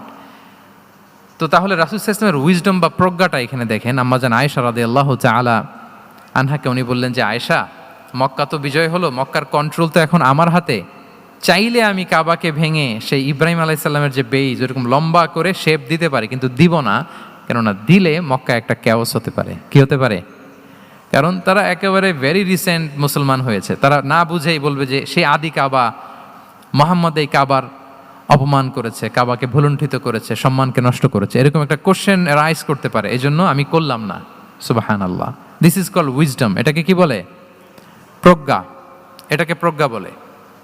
তাহলে আপনার জ্ঞান এবং আপনার কমন সেন্স দুইটা যখন কানেক্ট করে তখন সেটা প্রজ্ঞা হয়। প্রজ্ঞার আরেকটা উদাহরণ যদি দেই সিরাত থেকে, রাসূল সাল্লাল্লাহু আলাইহি ওয়াসাল্লামের যে কনফ্লিক্ট রিজলভিং ক্যাপাসিটি ছিল, যখন কাবাকে পুনর্নির্মাণ করা হচ্ছে তখন হাজরে আসওয়াদকে বের করা লেগেছিল, এবং রিনোভেশন শেষে আবার হাজরে আসওয়াদকে তার জায়গা মতো, মানে ব্ল্যাক স্টোন যেটাতে চুমু দিলে মানুষের গুনাহ মাফ হয়ে যায়, হাজরে আসওয়াদ, চিনতে পেরেছেন না? চুমু দিতে পেরেছেন আপনারা? হ্যাঁ, ওরে আল্লাহ, অনেকে দিয়েছে, তো আমি দিতে পারি না এখনো। ওখানে যে ভিড় থাকে, ওই ধাক্কাধাক্কি করে মনে হয় যে না, হজ বা উমরার যে মূল অ্যাসেন্স বা স্পিরিট ওইটা বোধহয় নষ্ট হয়ে যায়। এই জন্য অনেকবার ট্রাই করেও, এবার আমার সাথে একটা 8 জনের গ্রুপ ছিল, খুব নাদুস নুদুস লম্বা চূড়া, তো বলতেছে শায়েক আপনার কোনো টেনশন করা লাগবে না, আসেন। তো ওরা যেরকম ধাক্কাধাক্কি শুরু করছে ওইটা দেখি আমার আর সাহস হয় নাই। বলছে যে ভাই, আমি মাফও চাই, দোয়াও চাই, আমার করা লাগবে না, ওই দূর থেকে ইশারা দিলেই হবে। তো এটা অনেকে ভুল করে ফেলে। অনেক বোনেরা যাদের জন্য হেজাব নিকাব মেনটেন করা হচ্ছে ফার্জ, পর্দার কোনো বালাই নাই, পুরুষের সাথে ধাক্কা ধাক্কি করে তার শরীর মিশে যাচ্ছে, গা মিশে যাচ্ছে, ধাক্কা ধাক্কি করে একটা সুন্নতের জন্য ফরজকে স্যাক্রিফাইস করে ফেলতেছে। মানে ফোকাস ঠিক নাই আর কি, কোথায় যে কোনটা করতে হবে ওইটাই ভুলে গেছে। তো এই হাজরে আসাদ পাথরকে আবার জায়গা মতো রাখতে হবে। এখন কে রাখবে এই নিয়ে মারামারি মক্কায়। বড় বড় 4টা গোত্র বলে, এই গোত্র বলে আমি রাখবো, এই গোত্র বলে আমি রাখবো, আরেক গোত্র বলে রক্তের গঙ্গা বইয়ে দেব মক্কায়, কিন্তু এই সম্মান অন্যকে নিতে দিব না, কারণ ইটস ভেরি প্রেস্টিজিয়াস ইস্যু যে আমাদের গোত্র এই ব্ল্যাক স্টোন হাজরে আসওয়াদকে নিয়ে জায়গা মতো রেখেছে, এটা কাউকে দিব না।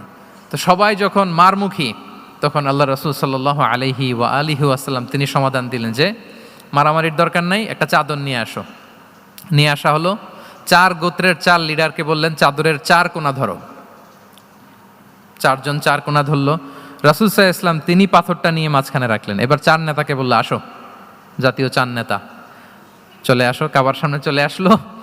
এরপরে আল্লাহ রাসূল সাল্লাল্লাহু আলাইহি ওয়াসাল্লাম ওনার মোবারক হাত দিয়ে, বরকতময় হাত দিয়ে হাজরা আসওয়াদকে নিয়ে নিজ হাতে রাখলেন। এবার সবাই হ্যাপি, কারণ অংশগ্রহণ করতে পারছে। আসলে মূল স্ট্যাটাস কিন্তু চলে গেছে রাসূলের দিকে, নাকি? ওরা তো এটা টাচও করতে পারে নাই, পারছে? ওরা চাদর ধরেই হ্যাপি, কিন্তু পাথরটা ধরেছিল কে? রাসূল সাল্লাল্লাহু আলাইহি ওয়াসাল্লাম। চাদরে রেখেছিল কে? রাসূল সাল্লাল্লাহু আলাইহি ওয়াসাল্লাম। চাদর থেকে নিয়ে আবার কাবা ঘরে সেট করেছিল কে? রাসূলুল্লাহ সাল্লাল্লাহু আলাইহি ওয়া আলিহি ওয়াসাল্লাম। এভাবে উনি কনফ্লিক্ট রিজলভ করতেন থ্রু হিজ উইজডম, ওনার প্রজ্ঞার মধ্য দিয়ে। আমরা যদি তায়েফের ঘটনা দেখি, রক্তাক্ত হয়েছেন, পাহাড়রক্ষী ফেরেশতারা এসে বলেছে রাসূলুল্লাহ জাস্ট অর্ডার করেন, আমরা কলাপস করবো এমনভাবে the entire Taif city will be collapsed, একেবারে স্ম্যাশ করে দিব, পাউডার হয়ে যাবে। রাসূল সাল্লাল্লাহু আলাইহি ওয়াসাল্লাম বললেন না, বাল আরজু আন ইউখরিজাল্লাহু মিন আসলাবিহিম মান ইয়াবুদুল্লাহ ওয়াহদাহু ওয়া লা ইউশরিকু বিহি শাইআ। তিনি বললেন না, ওদেরকে ধ্বংস করে দিও না, ওদেরকে ধ্বংস করলে লা ইলাহা পড়বে কে? সুবহানাল্লাহ। কি উইজডম ড্রিভেন ছিলেন উনি। উনি বলেন যে আমি আশা করি, প্রত্যাশা রাখি, দোয়া করি যে ওরা আমাকে প্রত্যাখ্যান করেছে, কিন্তু ওদের যে নেক্সট জেনারেশন ওরা সাক্ষী দেবে আশহাদু আল্লাহ ইলাহা ইল্লাল্লাহ ওয়া আশহাদু আন্না মুহাম্মাদার রাসূলুল্লাহ। এবং তাই হয়েছে। এখন তায়েফে যান, চারদিক থেকে আল্লাহু আকবার ধ্বনিতে মুখরিত তায়েফ, এবং এত চমৎকার শহর, এটা একটা ট্যুরিস্ট ডেস্টিনেশন হয়ে গেছে। সৌদি আরবিয়াতে যারা যায়, তায়েফ না গেলে লোকদের ভালো লাগে না। ঠান্ডা, সবুজ শ্যামল, রেইনফল হয়, ফলমূল পাওয়া যায়। আব্দুল্লাহ ইবনে আব্বাস রাদিয়াল্লাহু তাআলা আনহুর স্মৃতিধন্য মসজিদ আছে, অনেকগুলো ইউনিভার্সিটি আছে, ইসলামিক ইনস্টিটিউশন আছে। এই যে নয়নাভিরাম তায়েফ, এটা রাসূল সাল্লাল্লাহু আলাইহি ওয়াসাল্লামের উইজডমের ফসল, ঠিক কিনা বলেন? ওই দিন যদি রাগের চোটে বলতো যে হ্যাঁ দাও, স্ম্যাশ করে দাও, তাইলে এই যে যারা শাহাদা পড়েছে, নও মুসলিম হয়েছে, এটা কিন্তু হতো না। তাহলে এটা হচ্ছে রাসূল সাল্লাল্লাহু আলাইহি ওয়াসাল্লামের প্রজ্ঞার একটা উদাহরণ। আর একটা উদাহরণে যাই। রাসূল সাল্লাল্লাহু আলাইহি ওয়াসাল্লাম যখন আকাবার দ্বিতীয় শপথ করে ফেললেন ইয়াসরিববাসীর সাথে, তখনও মদিনা হয়নি, তো তখন মদিনাবাসী বলল যে রাসূলুল্লাহ, আপনি তো এখনো হিজরত করবেন না, তো আমাদেরকে কোরআন শিখাবে কে, সালাত শিখাবে কে? আপনি একজন দায়ী পাঠান, আমাদের সাথে একজন টিচার দেন। রাসূল সাল্লাল্লাহু আলাইহি ওয়াসাল্লাম তখনও মদিনাতে হিজরতে যাননি, আমাদের সাথে একজন দায়ী পাঠাবেন। তো রাসূল সাল্লাল্লাহু আলাইহি ওয়াসাল্লাম একজনকে দায়ী হিসেবে পাঠিয়েছিলেন। বলেন ওই দায়ীর নাম কি? কি নাম? মুসআব ইবনে উমাইর রাদিয়াল্লাহু তাআলা আনহু, যিনি উহুদের যুদ্ধে শহীদ হয়েছিলেন, উনাকে পাঠিয়েছিলেন। দেখেন, উনি আবু বকর রাদিয়াল্লাহু তাআলা আনহুকে পাঠান নাই, পাঠিয়েছেন ওমর ফারুককে, ওসমান রাদিয়াল্লাহু তাআলা আনহু, আলী রাদিয়াল্লাহু তাআলা আনহু, কাউকে পাঠাইছেন? কারে পাঠালেন? মুসআবকে। এর কারণ হচ্ছে উনি দেখতে খুব স্মার্ট ছিলেন, খুব ড্যাশিং ফেসের অধিকারী ছিলেন, এলিট ফ্যামিলি, মক্কার এলিট ফ্যামিলির একজন যুবক ছিলেন, এবং উনি সবচাইতে দামি দামি পারফিউম কালেক্ট করে ওইটা দিতেন। উনি মক্কার কোনো রাস্তা দিয়ে হেঁটে গেলে লোকজন বুঝতো এই রাস্তা দিয়ে কিছুক্ষণ আগে হেঁটে গিয়েছে মুসআব ইবনে উমাইর। সুবহানাল্লাহ। আমরা বাংলায় বলি না যে আগে দর্শনদারি পরে গুণবিচারী? এই কথাটার সাথে পরিচিত আপনারা? আগে দর্শনদারি পরে গুণবিচারী। আল্লাহ তাআলা এক একজনকে আমাদেরকে এক এক অবয়বে সৃষ্টি করেছেন। হুয়াল্লাযী ইউসাউবিরুকুম ফিল আরহামি কাইফা ইয়াশা। আল্লাহর একটা নাম হচ্ছে তিনি আল মুসাউবির, দ্য ডিজাইনার। মায়ের গর্ভে থাকতেই আমাদের কার চেহারা, কার কণ্ঠস্বর, কার স্কিন কালার, কে কীরকম হব, সব ফিক্স তিনি ঠিক করে দিয়েছেন। এটা আল্লাহর দেয়া। কিন্তু রাসূল সাল্লাল্লাহু আলাইহি ওয়াসাল্লামের উইজডমের ব্যাপার হচ্ছে তিনি আবু বকর রাদিয়াল্লাহু তাআলা আনহু, ওমর রাদিয়াল্লাহু তাআলা আনহু, ওসমান আলী, কাউকে চুজ না করে কাকে পাঠালেন? মুসআব ইবনে উমাইরকে। যে তাকে দেখলেই সবাই আগে পাগল হয়ে যায়, মানে ইমপ্রেস হয়ে যায়। হ্যাঁ, ফার্স্ট ইমপ্রেশনটা তার খুব ভালো, খুব ভালো। উনি মুসআব ইবনে উমাইরকে পাঠালেন, এবং যেই প্ল্যান সেই কাজ। উনি যে পুরো মদিনা কাঁপায় ফেলছেন, মাশাআল্লাহ। মদিনার ঘরে ঘরে উনি ইসলামের বার্তা পৌঁছে দিয়েছেন, এবং স্বয়ং রাসূলুল্লাহ সাল্লাল্লাহু আলাইহি ওয়াসাল্লামের আগে তিনি মদিনাতে জুমার নামাজ পড়েছিলেন। কারণ জুমার বিধান আসছে, কিন্তু মক্কা এমন একটা ল্যান্ড যেখানে এখনো জুমা পড়া আবশ্যক হয় নাই, চারদিকে কুফর বেষ্টিত। তো রাসূল সাল্লাল্লাহু আলাইহি ওয়াসাল্লাম লোক পাঠিয়েছেন যে জুমার বিধান এসছে, মুসাব তুমি কিন্তু মদিনায় যারা আছে তাদেরকে নিয়ে জুমা পড়ে ফেলো। তো মুসাব রাদিয়াল্লাহু তাআলা আনহু স্বয়ং রাসূলুল্লাহ সাল্লাল্লাহু আলাইহি ওয়াসাল্লামের আগে রাসূল সাল্লাল্লাহু আলাইহি ওয়াসাল্লামের পারমিশন নিয়ে মদিনাতে জুমা কায়েম করে ফেলছে। সুবহানাল্লাহ, এত আসতে বললে হবে? সুবহানাল্লাহি ওয়া বিহামদিহি। দেখেন, উইজডম ড্রিভেন পার্সোনালিটির অধিকারী ছিলেন, প্রজ্ঞার অধিকারী ছিলেন, অন্য কাউকে পাঠাননি। কাকে পাঠিয়েছেন? মুসআব ইবনে উমাইর। তাহলে উনি যেই কাজটাই করতেন, যেটা বলতেন, যেটাতে এঙ্গেজ হতেন, এর নেপথ্যে প্রজ্ঞা ছিল। কি ছিল ভাই? উইজডম ছিল। আল্লাহ যেন সেই উইজডম আমাদেরকে দান করেন, আল্লাহ যেন সেই প্রজ্ঞা দিয়ে আমাদেরকে সমৃদ্ধ করেন। আমরা সবাই পড়ি আমিন। তাহলে কয়টা গেল? 3টা। 4 নাম্বার হচ্ছে রিফর্ম সেন্ট্রিক মাইন্ডসেট। মানে রাসূল সাল্লাল্লাহু আলাইহি ওয়াসাল্লাম সংস্কারবাদী ছিলেন আর কি। ভুলভাল দেখলে রিফর্ম করতেন, ইসলাহ করতেন, সংস্কার। এখন তো ওই যে অনেকগুলো সংস্কার কমিটি হলো দেখলাম বাংলাদেশে, খুব সুন্দর বিভিন্ন বিষয়ে সংস্কার হচ্ছে। এবং স্বাধীনতার পরে আমাদের বয়স তো আর বেশি না, মানে সব দলের লোকেরা মিলে একসাথে এরকম বসা, এরপর রাষ্ট্রীয় ইস্যু নিয়ে ডিসকাস করা, এরপর মাঝে মাঝে আবার ওয়ার্কআউট করা, আবার একটু মিষ্টি ঝগড়া করা, আবার একটু ফান করা, এই সব কিছুর মধ্য দিয়ে জাতির জন্য ভাবা, নতুন নতুন চিন্তা প্রণয়ন। That's very good, I do appreciate. এটা দরকার। এমন বাংলাদেশই তো আমরা চেয়েছিলাম, ঠিক কিনা বলেন? এই যে রিফর্ম হচ্ছে, এটা অ্যাপ্রিসিয়েবল। রাসূল সাল্লাল্লাহু আলাইহি ওয়াসাল্লামের কিন্তু এই রিফর্ম সেন্ট্রিক মাইন্ডসেট ছিল। অন্যায় দেখলে, ভুলভাল দেখলে, অসঙ্গতি দেখলে, ইনকনসিস্টেন্সি দেখলে শুধরে দিতেন। শুদ্ধাচার অভিযান চালিয়েছেন, মক্কাতেও মদিনাতেও রিফর্ম করতেন, সব খারাপকে তিনি ভালো দিয়ে পরিবর্তন করে দিতেন। আসুন সিরাতের আয়নায়, থ্রু দ্য লেন্স অফ সিরা আমরা দেখি কিভাবে পরিবর্তন করতেন। রাসূল সাল্লাল্লাহু আলাইহি ওয়াসাল্লামের একটা আদাত বা হ্যাবিট ছিল, তিনি কোনো ব্যক্তির বা কোনো স্থানের কোনো বাজে নাম বা খারাপ নাম দেখলে ওটা ভালো নামে চেঞ্জ করে দিতেন। মক্কা থেকে মদিনায় হিজরতের আগে মদিনার নাম ছিল ইয়াসরিব। কি ছিল? ইয়াসরিব মানে হচ্ছে প্রতিশোধ বা নিন্দা বা ক্ষোভ বা ভর্ৎসনা, সবগুলোই খুব বাজে মিনিং ডিনোট করে। রাসূল সাল্লাল্লাহু আলাইহি ওয়াসাল্লাম বললেন, আমি যেই শহরে হিজরত করব এই শহরের নাম ক্ষোভ, এই শহরের নাম হিংসা, এটা হইতে পারে? বলেন। রাহমাতাল লিল আলামিন, হ্যাঁ, mercy and peace for the entire universe করে যাকে আল্লাহ পাঠিয়েছেন, উনি যেই শহরে থাকবেন ওই শহরের নাম প্রতিশোধের শহর, এটা হবে? উনি শহরের নাম চেঞ্জ করে দিলেন। উনি শহরের নাম দিলেন মদিনাতুন নবী। কি দিলেন? মদিনাতুন নবী, অথবা তবা তয়্যিবা, চেঞ্জ করে দিলেন, পরিবর্তন করে দিলেন। এক এলাকায় যে বিষ্ণু ইসলাম দেখলেন যে গাছপালা হয় না, উনি বললেন মাসমু হাযিহিল আরদ, এই জায়গার নাম কি? সবাই বলে ইসমুহা গাদেরা। গাদেরা মানে হচ্ছে মাকান লা নাবাতা ফিহি ওয়ালা শাজার, এমন জায়গা যেখানে ঘাস লতাপাতা কিছুই জন্মায় না। রাসূল সাল্লাল্লাহু আলাইহি ওয়াসাল্লাম বললেন এই জন্যই তো ঘাস জন্মায় না, নাম তো রাখছো খুব বাজে একটা নাম। রাসূল সাল্লাল্লাহু আলাইহি ওয়াসাল্লাম বললেন আজ থেকে এলাকার নাম গাদেরা নয়, এলাকার নাম আজকে থেকে খাদেরা। কি নাম? খাদেরা মানে কি বলেন? সবুজ, গ্রিন, এভারগ্রিন, সবুজ শ্যামল। এবং রাসূল সাল্লাল্লাহু আলাইহি ওয়াসাল্লাম যখন গ্রিন ল্যান্ড নাম দিয়ে দিলেন, এরপর থেকে সবুজ শ্যামল করে আল্লাহ জায়গাটাকে বরকতময় করে দিলেন। Changing names. এক সুন্দরী নারীকে বললেন মাসমুকি, কি নাম? বলে আসিয়া। আসিয়া মানে অবাধ্য। রাসূল সাল্লাল্লাহু আলাইহি ওয়াসাল্লাম বললেন তুমি এত সুন্দরী, you are a beautiful lady, আর কি বাজে একটা নাম রেখেছো আসিয়া, তুমি আসিয়া কেন হবে? আজকে থেকে তোমার নাম জামিলা, মানে তুমি সুন্দরী, রূপবতী। সুবহানাল্লাহ, সুন্দর একটা নাম দিয়ে দিলেন।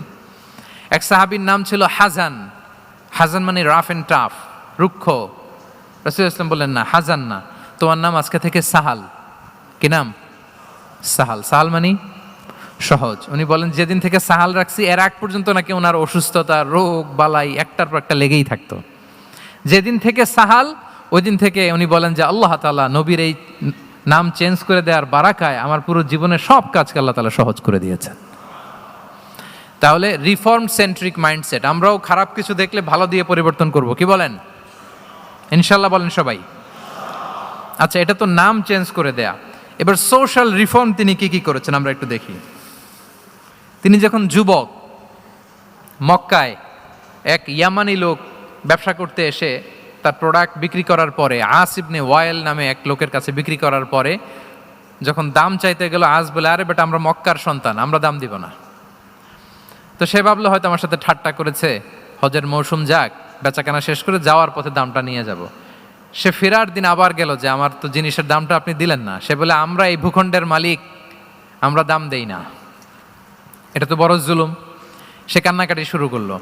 তার এই কান্নাকাটি দেখে আল্লাহ রাসূল সাল্লাল্লাহু আলাইহি ওয়াসাল্লাম ওনার চাচা জুবাইর ইবনে আব্দুল মুত্তালিব সহ ইয়াং স্টার যারা আছে, দ্য ইয়ুথ অব মক্কা, তাদের সবাইকে নিয়ে একটা সোসাইটি করলেন। এই যে আমরা হালাফুল ফুদুলের নাম শুনি না, যেটা বাংলায় আমরা কি বলি হিলফুল ফুজুল, এই নামে তো অনেক সংগঠন আছে বাংলাদেশে। কি বলেন? যুবকরা কোনো সংগঠন করলে কমনলি এই নামটা পছন্দ করে, হিলফুল ফুজুল। আসলে এটার মূল নাম ছিল হালাফুল মুত্তাইয়িবিন।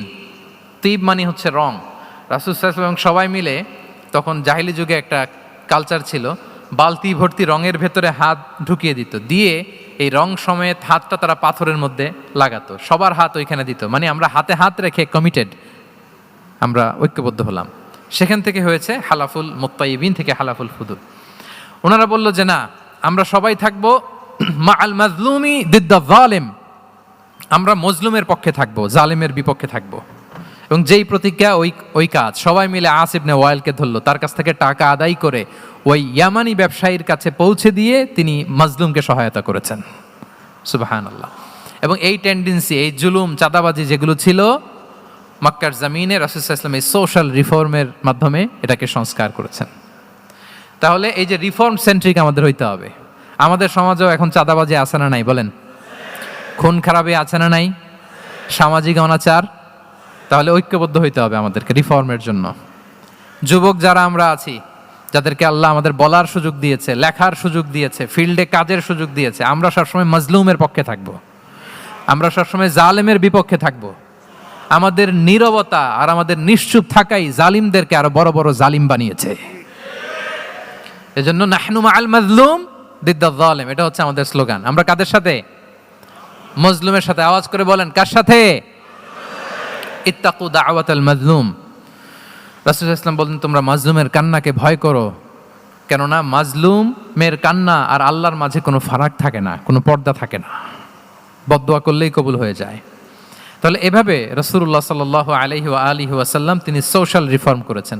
আমরা যদি ওনার পলিটিক্যাল রিফর্মের দিকে তাকাই, তাহলে দেখব যে আমরা যদি কনস্টিটিউশন অফ মদিনার কথা বলি, মদিনার কনস্টিটিউশন, এটা কিন্তু রাসূল সাল্লাল্লাহু আলাইহি ওয়াসাল্লাম করেছেন। মদিনা চার্টার, এত চমৎকার চার্টার পৃথিবী আর দেখেনি। ওইটা থেকেই এখন সব গোটা বিশ্বের সংবিধান। এই যে আমাদের সংবিধান সংস্কার কমিশন আছে না একটা, নিশ্চয়ই তারা ওইটা থেকে অনেক বেনিফিটেড হতে পারবেন। আমাদের যে মদিনা চার্টার রাসূল সাল্লাল্লাহু আলাইহি ওয়াসাল্লাম নিজে করা, এবং এটা একটা ইনক্লুসিভ চার্টার ছিল। মুসলিম, পেগানস, জুইশ, সব ধর্মের মানুষকে নিয়ে তিনি মদিনাতে ওয়ান উম্মা ঘোষণা দিয়েছিলেন। One Umma, we are one উম্মা। হোক তুমি পেগান মুশরিক, হোক তুমি জুইশ মানে ইহুদি, হোক তুমি মুসলিম, তুমি যেই ধর্মের হও না কেন, মদিনাকে রক্ষা করতে যে আমরা সবাই মিলে উম্মা ওয়াহেদা, আমরা সবাই মিলে কি উম্মা ওয়াহেদা। পৃথিবীর অনেক দেশ এই আইডিওলজিকে ধারণ করে হু হু করে এগিয়ে গিয়েছে। মালয়েশিয়াতে 3টা রেস, আমি তো প্রায় 1 যুগ ওখানে, আমার 2টা ডিগ্রি ওখান থেকে, মাস্টার্স পিএইচডি। সো আমি কাছ থেকে তাদেরকে দেখার সুযোগ পেয়েছি। ওখানে মালয়েরা আছে, তামিলরা আছে, চাইনিজরা আছে, 3 জাতি মিলে ওদের স্লোগান হচ্ছে সাতু মালয়েশিয়া। মালয় ভাষায় সাতু মানে হচ্ছে ওয়ান, মালয় ভাষায় সাতু মানে কি ওয়ান। সাতু মালয়েশিয়া মানে আমরা হতে পারি চাইনিজ, হতে পারি তামিল, কিংবা হতে পারি মালয় ভূমিপুত্রা, কিন্তু সবাই মিলে দেশের স্বার্থে আমরা সবাই কি এক। এটাই লাগবে আমাদের নতুন বাংলাদেশে। জুলাই আপরাইজিং এর পরে আমাদের এই ঐক্যবদ্ধ থাকার বাংলাদেশ আমরা চাই কি চাই না বলেন? সাম্রাজ্যবাদকে রুখে দিতে, যে কোনো ষড়যন্ত্রকে রুখে দিতে ঐক্যবদ্ধ থাকার কোনো বিকল্প নাই, ঠিক কিনা বলেন? ঐক্যবদ্ধ থাকতে হবে আমাদেরকে, যেটা রাসূলুল্লাহ সাল্লাল্লাহু আলাইহি ওয়া আলিহি ওয়াসাল্লাম মদিনা চার্টারে আমাদেরকে শিখিয়েছেন যে আমরা ওয়ান উম্মাহ।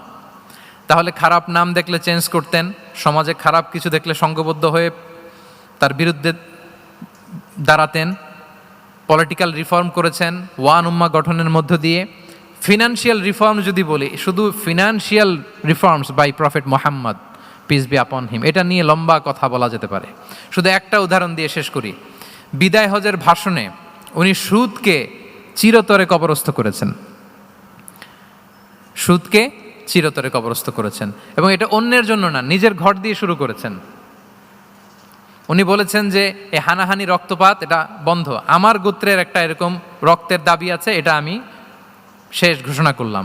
এরপর বললেন যে সুদ কবর দিলাম, অন্য জায়গা থেকে না, আমার পরিবার থেকে। রাসূল ইসলামের চাচা স্বয়ং আব্বাস রাদিয়াল্লাহু তাআলা আনহুর অনেক সুদের ট্রানজ্যাকশন ছিল, ইন্টারেস্ট, সুদের ব্যবসা ছিল। রাসূল সাল্লাল্লাহু আলাইহি ওয়াসাল্লাম বলেন আজকে থেকে এই সুদ আমি চিরতরে মাটির নিচে কবর দিয়ে দিলাম। আল্লাহু আকবার। দেখেন সোশ্যাল রিফর্ম।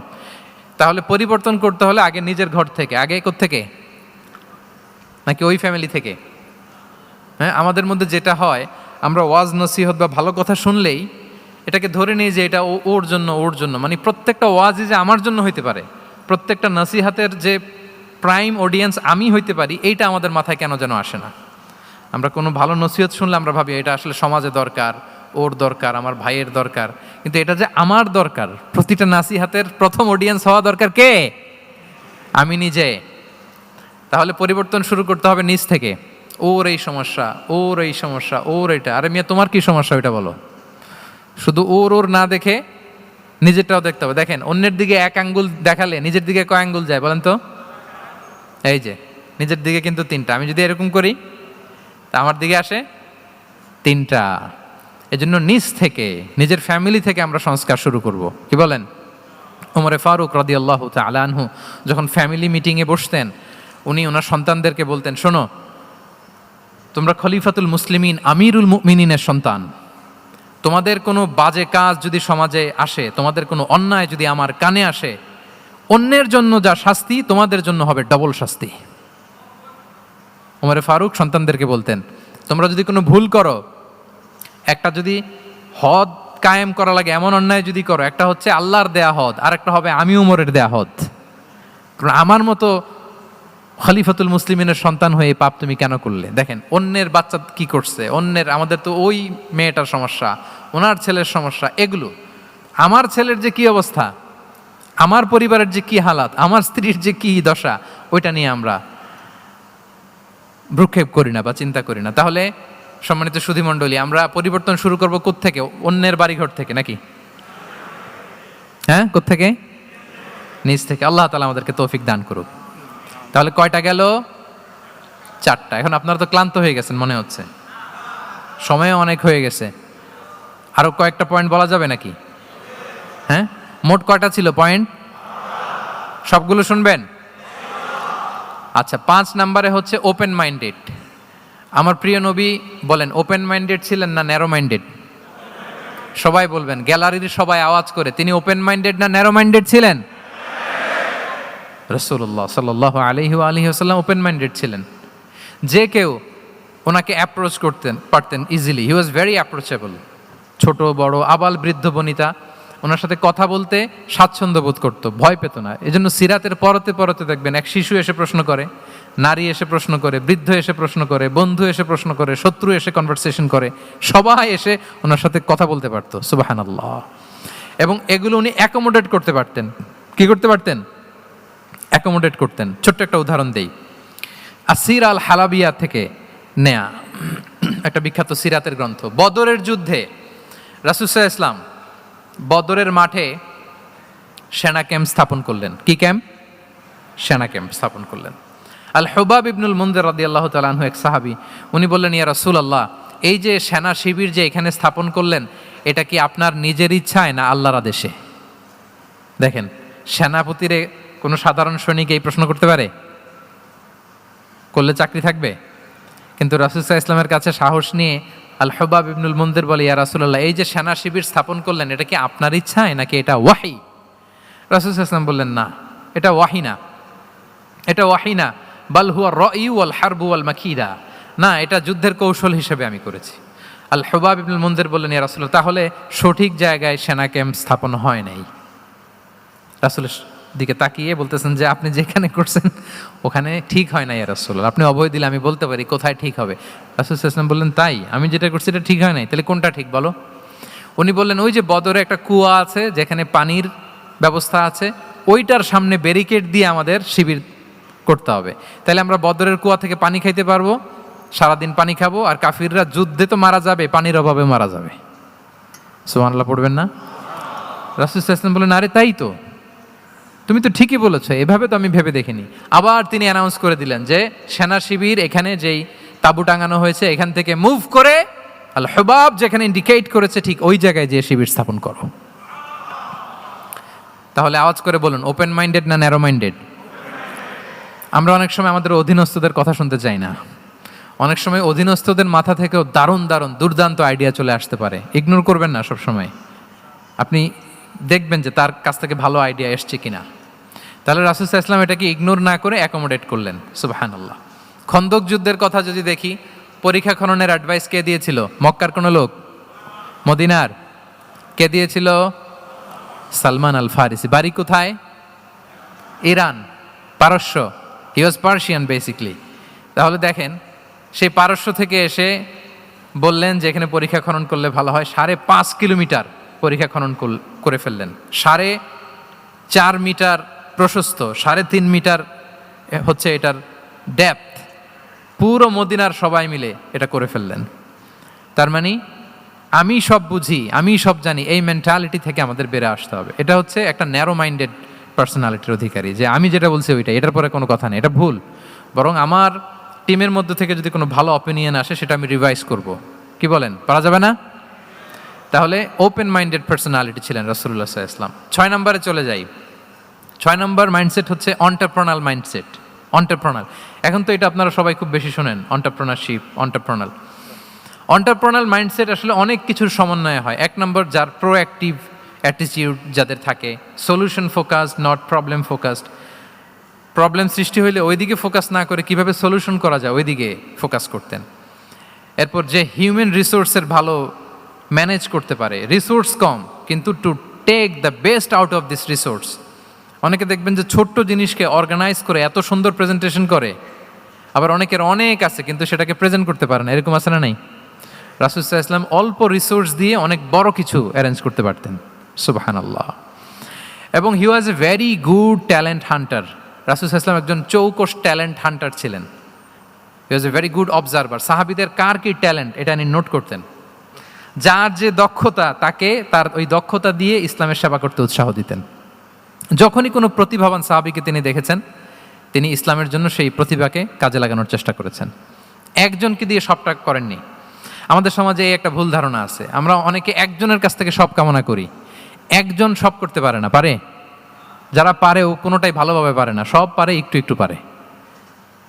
তো রাসূল সাল্লাল্লাহু আলাইহি ওয়াসাল্লাম ট্যালেন্ট হান্টার ছিলেন, যার যেখানে ট্যালেন্ট তাকে ওই কাজে লাগাতেন। বলেন তো খালিদ বিন ওয়ালিদ রাদিয়াল্লাহু তাআলা আনহুকে আল্লাহ রাসূল সাল্লাল্লাহু আলাইহি ওয়াসাল্লাম কি কাজে লাগিয়েছিলেন? অনেক পরে ইসলাম ধর্ম গ্রহণ করেছেন, কিন্তু যুদ্ধের অভিযানে পাঠিয়েছেন এবং পরবর্তীতে তিনি সেনাপ্রধান হয়েছিলেন মুসলিম ব্যাটালিয়নের। কারণ উনি ওয়ার স্ট্র্যাটেজি জানতেন। ওনার আক্রমণের কারণে তো উহুদের প্রান্তরে মুসলিমরা প্রায় নাস্তানাবুদ হওয়ার অবস্থা, তাই না? অনেক পরে আল্লাহ তাআলা ওনাকে ইসলামের জন্য কবুল করলেন। তাহলে উনি ওয়ার স্ট্র্যাটেজি জানতেন, ফলে রাসূল সাল্লাল্লাহু আলাইহি ওয়াসাল্লাম ওনাকে যুদ্ধের জন্য কাজে লাগিয়েছেন। তাহলে সবাইকে একটা দিলে হবে না, প্যারাসিটামল 3 বেলা সবার জন্য হবে নাকি যার যে রোগ সে অনুযায়ী প্রেসক্রিপশন?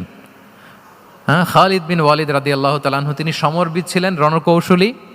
ওনাকে বানিয়েছেন সেনাপ্রধান। আওয়াজ করে বলুন, কি প্রধান? উনি সেনাপ্রধান হয়েছিলেন। আচ্ছা, আপনারা হাসান বিন সাবিত রাদিয়াল্লাহু তাআলা আনহুর নাম শুনেছেন নিশ্চয়ই। ওনাকেও তো যুদ্ধের ময়দানে পাঠিয়েছেন না? ওনারা পাঠিয়েছেন। ওনারা দিয়ে কি করছেন বলেন? কবিতা লিখতেন। ওনার কাব্য প্রতিভা ছিল। উনি বেসিক্যালি যুদ্ধ করতে জানতেন না, এজন্য রাসূল সাল্লাল্লাহু আলাইহি ওয়াসাল্লাম যুদ্ধে ওনাকে পাঠাতেনও না। বিভিন্ন যুদ্ধে ওনাকে না পাঠিয়ে নারীদেরকে, মদিনার নারী শিশু ভালনারেবলস যারা আছে তাদেরকে দেখভাল করার জন্য মদিনায় উনি রেখে যেতেন, কারণ আল্লাহ তাআলা ওনাকে কাব্য প্রতিভা দিয়েছিলেন। ওনার এক এক কবিতা পড়লে গায়ের লোম খাড়া হয়ে যায়। You will have goosebumps, literally আপনার গায়ের পশম দাঁড়িয়ে যাবে। এবং উনি ওনার কবিতা দিয়ে মুসলিমদেরকে, সাহাবীদেরকে উজ্জীবিত করতেন। মসজিদে নববীতে আল্লাহ রাসূল সাল্লাল্লাহু আলাইহি ওয়াসাল্লাম ওনার মিম্বারের পাশে শুধু হাসান বিন সাবিতের রাদিয়াল্লাহু তাআলা আনহুর জন্য আলাদা একটা মিম্বার বানিয়েছিলেন, যে হাসান তুমি ওখানে উঠে কবিতা লিখে আমার সাহাবাদেরকে উজ্জীবিত করবে জিহাদের জন্য। আল্লাহু আকবার। তাহলে একজনকে সেনাপ্রধান, আরেকজনকে জাতীয় কবি, আরেকজনকে হাসান বিন সাবিত রাদিয়াল্লাহু তাআলা আনহুকে কি বানালেন? জাতীয় কবি বানালেন।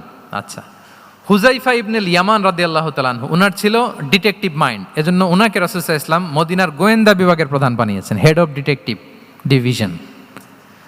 হুযাইফা ইবনুল ইয়ামান ছিলেন মদিনার কি? হেড অফ ইন্টেলিজেন্স, গোয়েন্দা বিভাগের প্রধান। মুআয ইবনে জাবাল রাদিয়াল্লাহু তাআলা আনহু প্রশাসনিক কাজ খুব ভালো বুঝতেন। মদিনার সবচাইতে বড় সিনিয়র আমলা ছিলেন মদিনা রাষ্ট্রের। মদিনা রাষ্ট্রের সবচাইতে সিনিয়র আমলা মুআয ইবনে জাবাল রাদিয়াল্লাহু তাআলা আনহুকে রাসূল সাল্লাল্লাহু আলাইহি ওয়াসাল্লাম কবিতা লেখার দায়িত্বও দেন নাই, গোয়েন্দাগিরি করতে দেন নাই, ওনাকে ইয়ামানের গভর্নর করে পাঠিয়েছেন। সুবহানাল্লাহি ওয়া বিহামদিহি। তাহলে যার যে যোগ্যতা তাকে সেই জায়গায় কাজে লাগানো, এটাকে বলে এন্টারপ্রেনাল মাইন্ডসেট। এটাকে কি বলে? এন্টারপ্রেনাল মাইন্ডসেট। আল্লাহ হাবিব সাল্লাল্লাহু আলাইহি ওয়াসাল্লামের এই মাইন্ডসেট ছিল। 7 নম্বরে হচ্ছে কনসিডারেট। 7 নম্বরে কি? কনসিডারেট। আমি খুব দ্রুত শেষ করে যাব ইনশাআল্লাহ। আপনারা বোরিং হচ্ছেন না তো? ক্লান্ত হচ্ছেন কারা কারা দেখি হাত তোলেন। আচ্ছা, তাহলে একটা তাকবীর পড়ুন আওয়াজ করে, আল্লাহু আকবার। আর জোরে পড়ুন, আল্লাহু আকবার, আল্লাহু আকবার। মাশাআল্লাহ, এই তো ক্লান্তি টান্তি চলে গেছে না? এবার ঘুমটুম ঝিমুনি যেটা আসছে চলে গেছে আলহামদুলিল্লাহ। 7 নম্বর মাইন্ডসেট হচ্ছে কনসিডারেট মাইন্ডসেট। কনসিডারেট মানে হচ্ছে সুবিবেচক, যার বিবেচনা আছে, অথবা যে অন্যের প্রতি সহানুভূতিশীল, উচ্চ বিবেকবোধ সম্পন্ন ব্যক্তিত্ব। রাসূল সাল্লাল্লাহু আলাইহি ওয়াসাল্লাম he was the man of 6 senses. ওনার 6টা সেন্স কাজ করতে একসাথে। কয়টা? আমাদের করে কয়টা? 5টা তো আল্লাহ দিছে, অনেকের 3টাও কাজ করে না। কোন দিক দিয়ে কি হচ্ছে দিন দুনিয়ায় নাই, সে একেবারে অন্য জগতের মানুষ। কি হচ্ছে চোখ কান খোলা নাই, কিছু জানা নাই। কিন্তু রাসূল সাল্লাল্লাহু আলাইহি ওয়াসাল্লাম he was man of 6 senses. চারদিকে কোথায় কি হচ্ছে, কার একটু অসুবিধা হয়ে যাচ্ছে, কার একটু সমস্যা, খুব অন্যের ব্যথায় ব্যথিত ছিলেন, অন্যের দুঃখে দুঃখী ছিলেন। অন্যের প্রতি সহানুভূতি ছিলেন, ম্যান অফ সিক্স সেন্সেস ছিলেন তিনি। সিরাত থেকে দু একটা উদাহরণ দেখেন। একবার রাতের নামাজ, সম্ভবত এশার নামাজ, খুব ছোট্ট করে শেষ করে দিলেন। তো সাহাবারা জিজ্ঞেস করলেন, ইয়া রাসূলুল্লাহ, নামাজ তো এত তাড়াহুড়ো করতে আপনাকে কখনো দেখিনি। তিনি বললেন, আমি নামাজের মাঝখানে এক ছোট্ট বাচ্চার কান্না শুনেছি। আনাস রাদিয়াল্লাহু বর্ণনা করেন যে কানা রাসূলুল্লাহ সাল্লাল্লাহু আলাইহি ওয়াসাল্লাম ইয়াসমাউ বুকা আস-সাবিয়্যি মা উম্মি। আমি যখন নামাজে ইমামতি করছি, পেছনে মহিলাদের কাতারের ওখান থেকে একটা ছোট্ট শিশুর কান্নার আওয়াজ আমার কানে আসলো। দেখেন কি সেন্স। তো আমার মনে হচ্ছিল বাচ্চার কান্নায় পেছনের কাতারে মায়ের বড্ড কষ্ট হচ্ছে, যে মাটা বাচ্চাটাকে নিয়ে এসছে উইমেন প্রেয়ার হলে, তাকে বাচ্চাটাকে ম্যানেজ করতে বা সামলাতে মায়ের বড্ড কষ্ট হয়ে যাচ্ছে আমার মনে হচ্ছে। এজন্য আমি নামাজটা একটু শর্টকাটে শেষ করে দিয়েছি। Could you imagine that?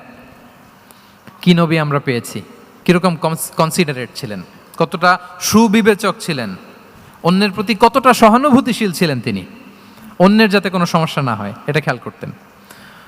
মুআয ইবনে জাবাল রাদিয়াল্লাহু তাআলা আনহুকে মদিনার পাশেই এক মসজিদের ইমাম করে পাঠালেন।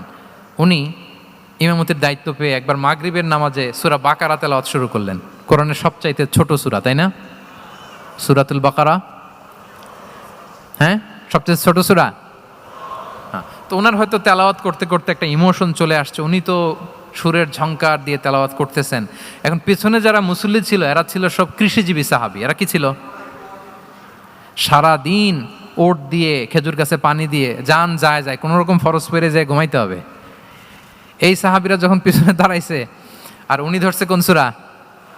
আওয়াজ করে বলুন না একটু, সূরাতুল বাকারা। এখন ওনারা তো আর থাকতে পারে না, ওনার সাথে থাকতে না পারে এক সাহাবী নামাজ রেখে দিয়ে ডাইরেক্ট রাসূল সাল্লাল্লাহু আলাইহি ওয়াসাল্লামের কাছে, কারণ বড় হুজুর তো আছে মদিনায়।